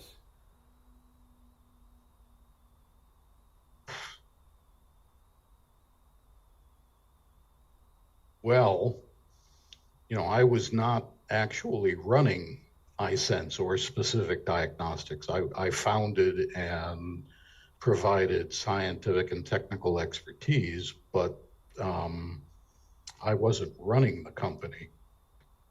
And, you know, it's, yeah, so I haven't really got something to add to that. Can the graduate students that were starting to work with you around this time, would they have been more likely to have interests in industry rather than academia? Did that shift at all given your work in this space? No. And, during that time period, some of my very best um, students actually went into academia rather than industry. Illinois uh, has always generated graduate students more oriented towards industry than academia. Not outrageous, not 10 to 1, but maybe 2 to 1, maybe 3 to 1. Um, so at Illinois, we've never had a really strong bias towards academic positions. So our graduate students are not told, if you don't go into academia, you're a failure, which is definitely the feeling that you get at some graduate programs. But we've been, a pretty diverse provider of personnel both to industry and to academia and to national labs and even to regulatory agencies. Ken, as you emphasized, you remained a professor. It was not attractive for you to leave that. Given your experience in industry, did that change your research? So let's say if we can bookend the first 10 or 15 years of your career at Illinois with the last 10 or 15 years, what are some of the connecting points? What are some of the things that really changed? Hmm.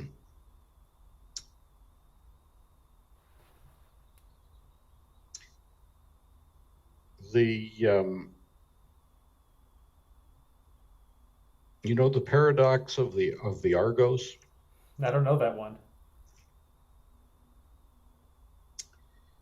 I'll tell the simpler version. The Smithsonian purportedly has the original axe that George Washington may or may not have chopped down a cherry tree with, but it was part of a working plantation, and they were able to document that the head had been changed 3 times and the shaft 4 times.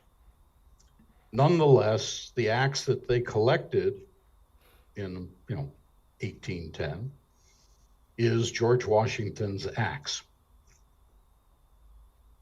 Asking me to compare the first 10 years and the last 10 years is a lot like George Washington's axe.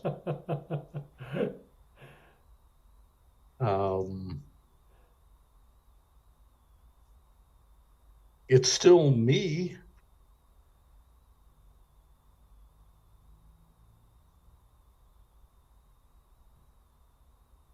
Like It's about the cytochemistry. yeah, I mean, it was there at the beginning. It's there today.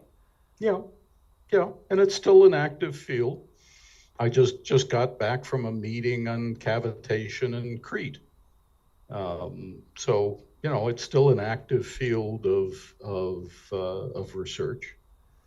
It's had high points and low points over 40 years. I want to switch now to some thematic questions now that we're getting closer to the present. The scientific societies that are most important to you. So, one, I'm curious, the Acoustical Society of America. For sonochemistry in particular, has that been a society that's really helped the field grow? I know it's small in relative terms, though. Yeah, yes. There are three societies that are probably most important to me over the years: the American Chemical Society, the Acoustical Society of America, and the Royal Society of Chemistry. And then to a lesser extent, the Materials Research Society, which was important once in my career and isn't any longer. Where have you been most active from a service perspective in these societies? Um, Probably the Acoustic Society, but I'm not that big a service provider. Um, I sometimes feel a little guilty about that. You know, just as I've never been um, department head, uh, not because I wasn't offered the position, but because I didn't want the position.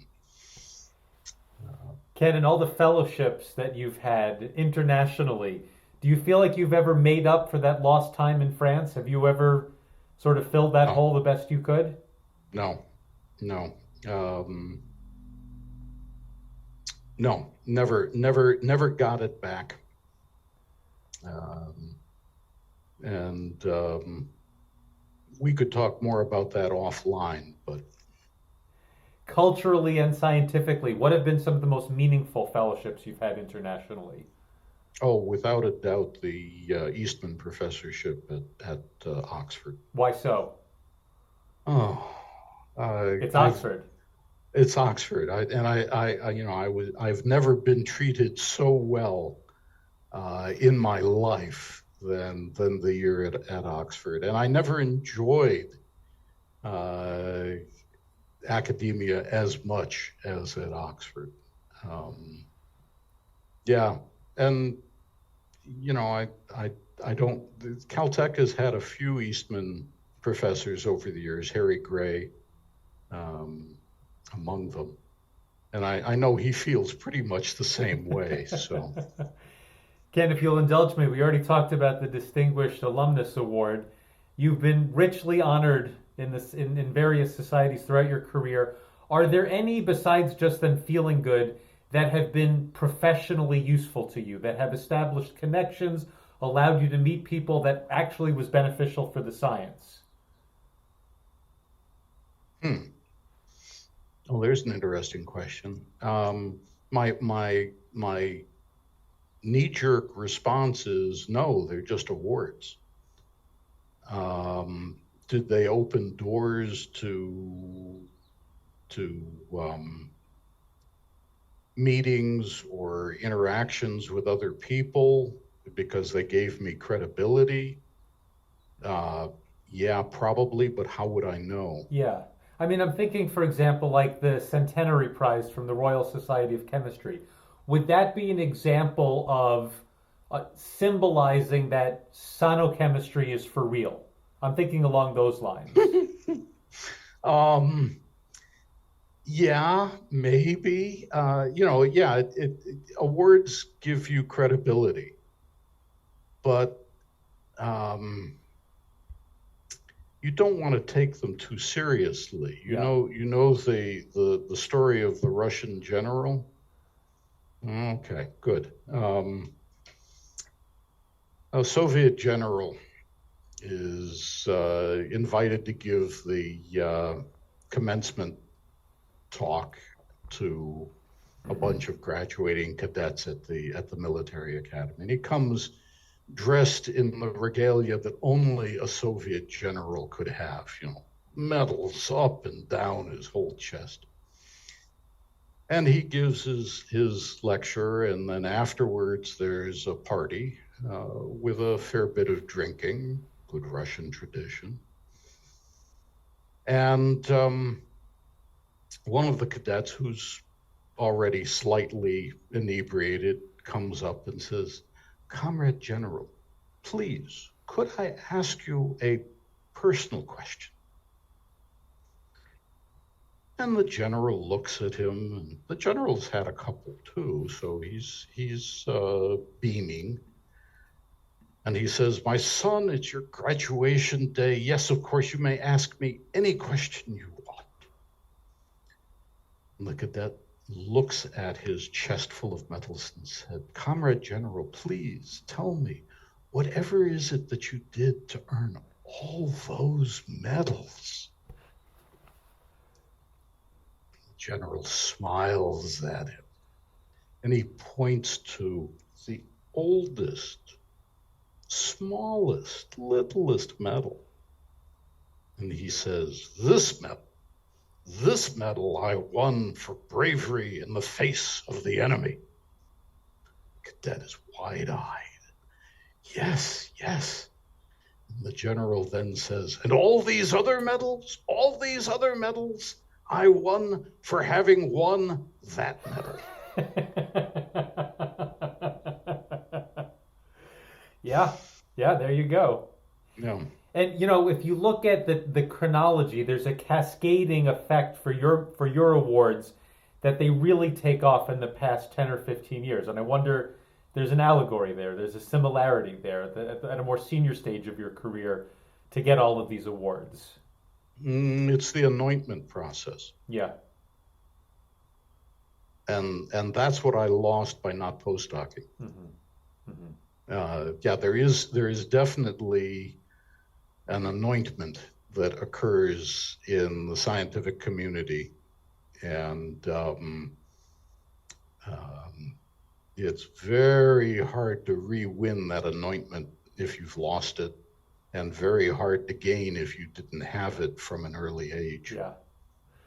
Ken, moving our conversation closer to the present, when COVID hit, did you see an opportunity to contribute to COVID research, or was there an opportunity just to look for COVID relevant research so you could keep your lab open? Not for me. I was already pretty much shut down immediately prior to COVID. Because you were already in the process of winding down your lab? Yeah. I had begun winding things down partly so I could go to Oxford.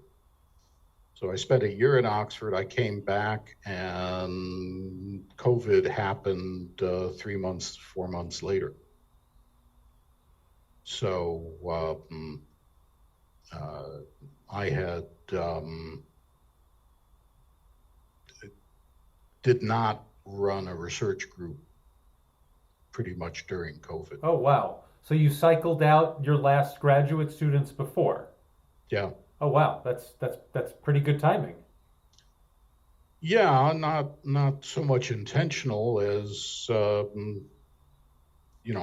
as part of becoming the Eastman professor, made it convenient to do that. So to bring the story right up to today, tell me about the status of the company. What are you involved in? What's on your plate? Well, it's a small startup. We've got, depending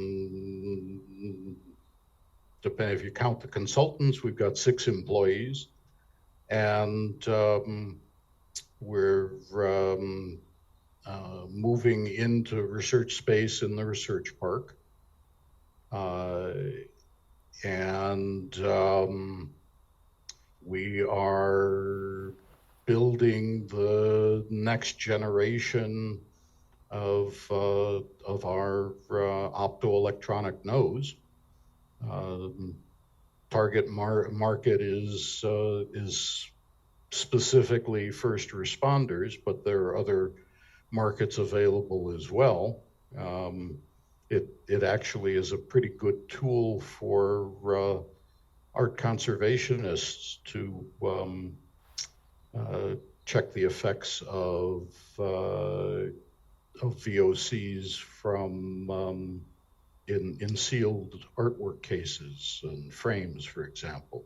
We had a collaboration a few years ago with the Getty Museum and the Disney Animation Research Library. The first original Disney works that went to Beijing had our sensors on them to monitor their exposure to air pollution. And that was it's not a great financial market, but it was really a pretty cool experience.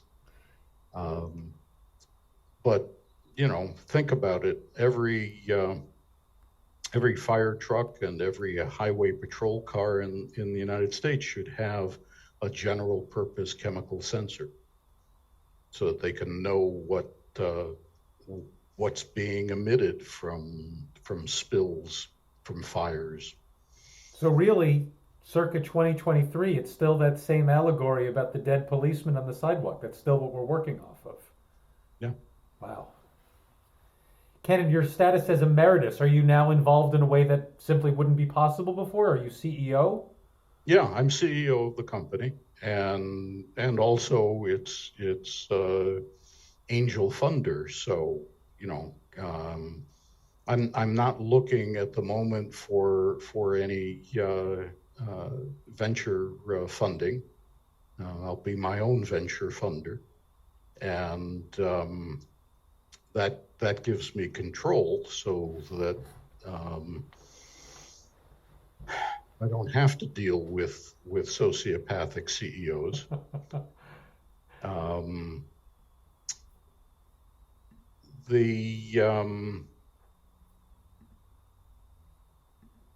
The direction we're going with this is, I think, really quite straightforward. It's a question of scaling up.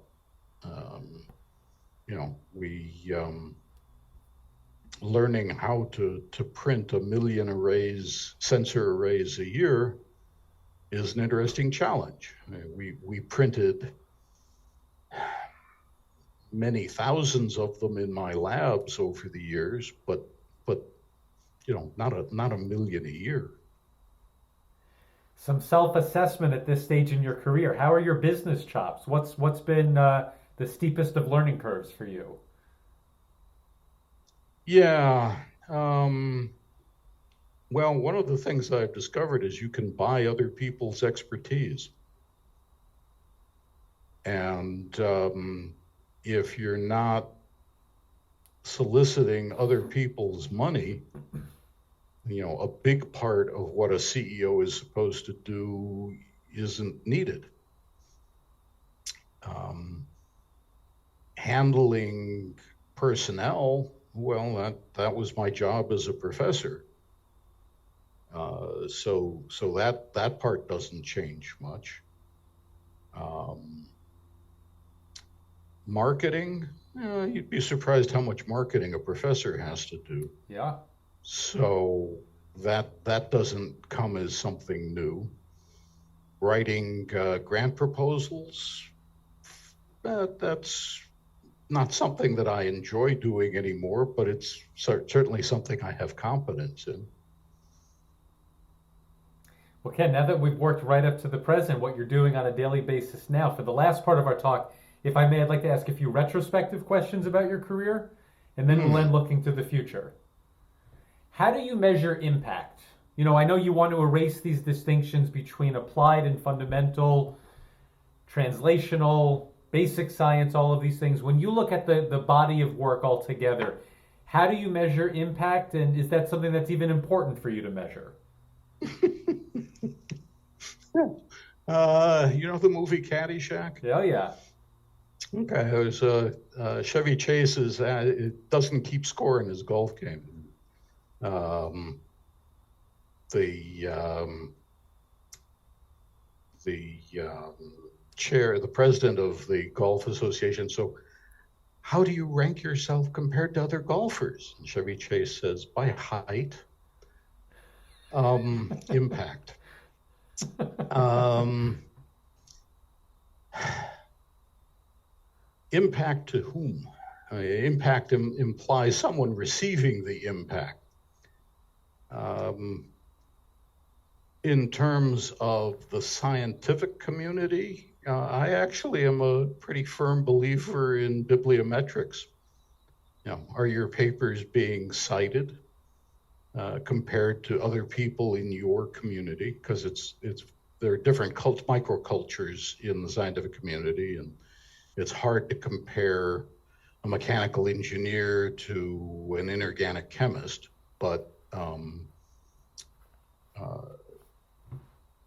there is so much subjective evaluation that goes on in the scientific community, and all of that's frankly just bullshit. It has no basis in reality other than who's the cool kid in high school. And it's just as silly and meaningless as it was back then. Impact on the general society. Well, okay, life saved is not a bad one. If you can link your research to that, but for many, in fact, most scientists, no matter how excellent they are, their research isn't likely to have had any significant impact on saving lives. That wasn't why they were doing it. It may happen inadvertently, and that's pretty much the way I see it in my career.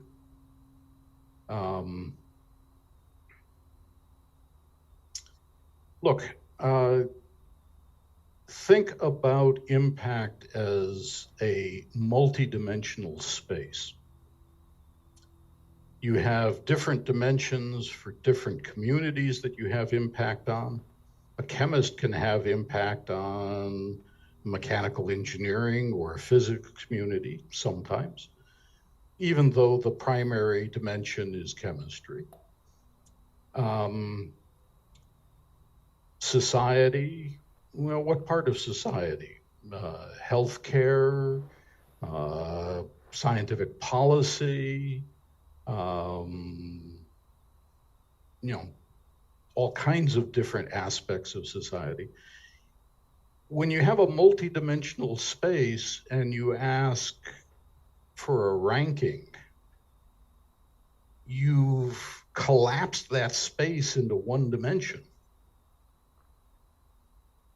And that inherently involves so much loss of information that it's not a meaningful exercise. Ken, having spent your entire professional career at one institution, from junior faculty to emeritus, do you see yourself as a rare bird in that regard?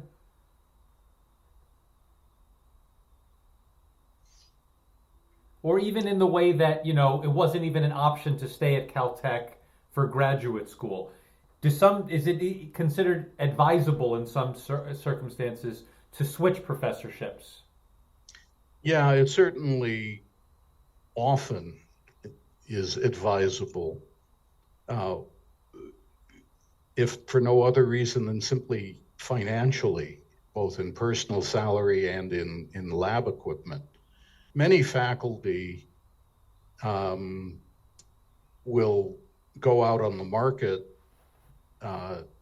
may and move or not move if they're retained,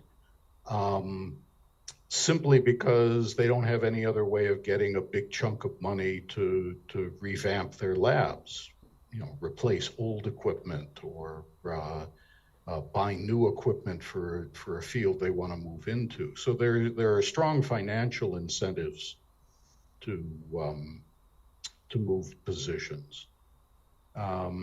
Illinois has had a lot of stability.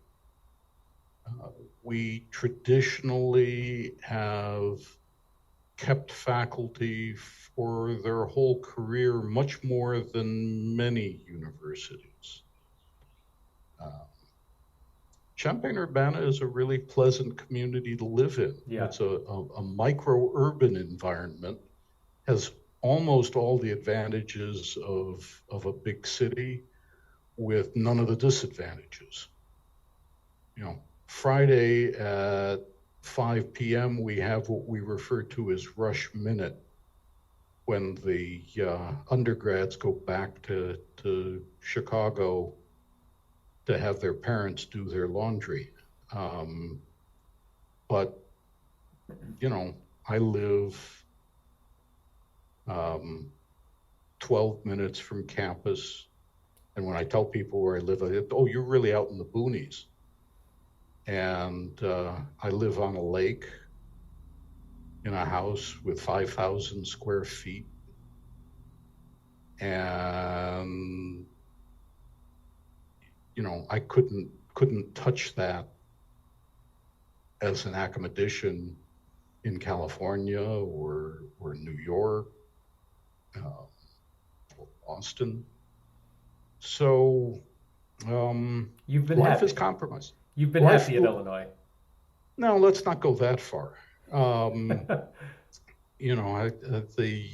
occasionally think about writing an autobiography that reads, "Now I can die less unhappy." Life is compromise, and you don't get to run it again.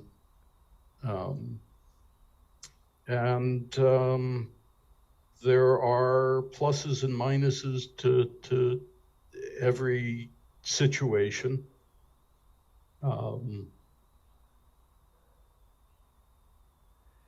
Thinking about impact, one area you didn't touch on was all of the great things that your students, your graduate students, your postdocs have gone on to do.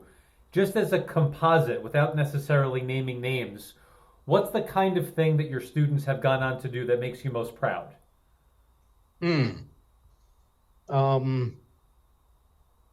Yeah, I have had students be successful both in academia and in industry.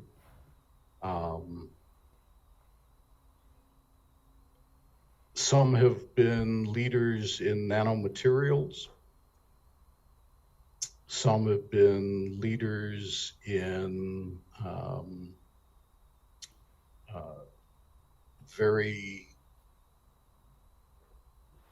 high temporal resolution studies of electronic phenomena.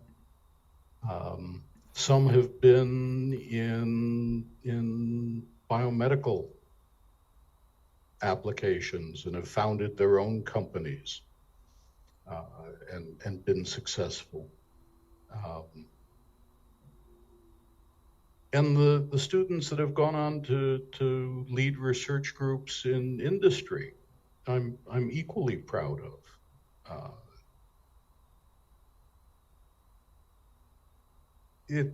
It's true that the most important product that most faculty ever develop is their students.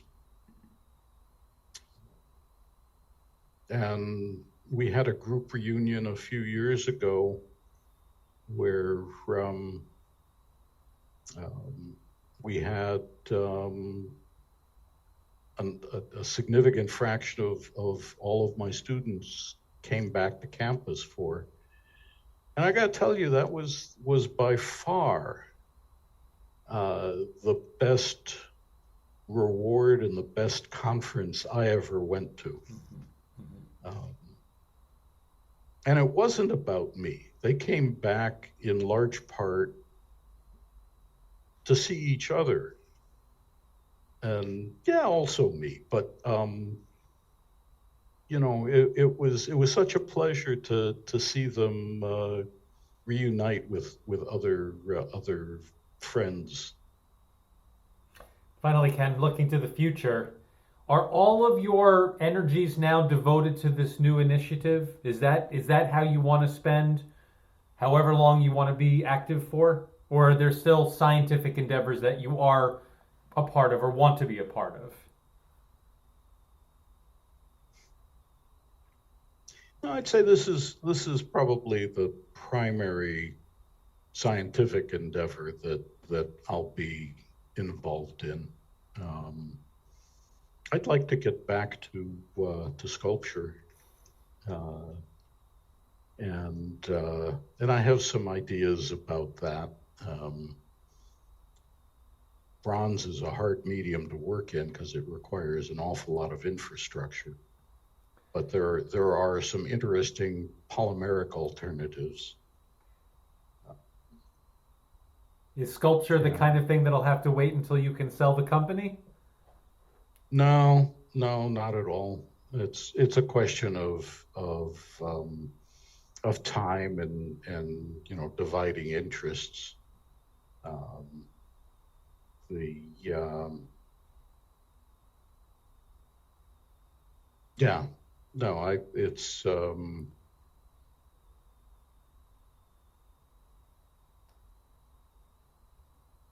yeah, yeah. I think that's something that is for personal gratification. There's I'm not interested in selling artwork, but I do enjoy making it. Well, Ken, on that note, this has been such a fun conversation for me. I hope you enjoyed it too. A gem for Caltech. I want to thank you so much for doing this. I appreciate that, David.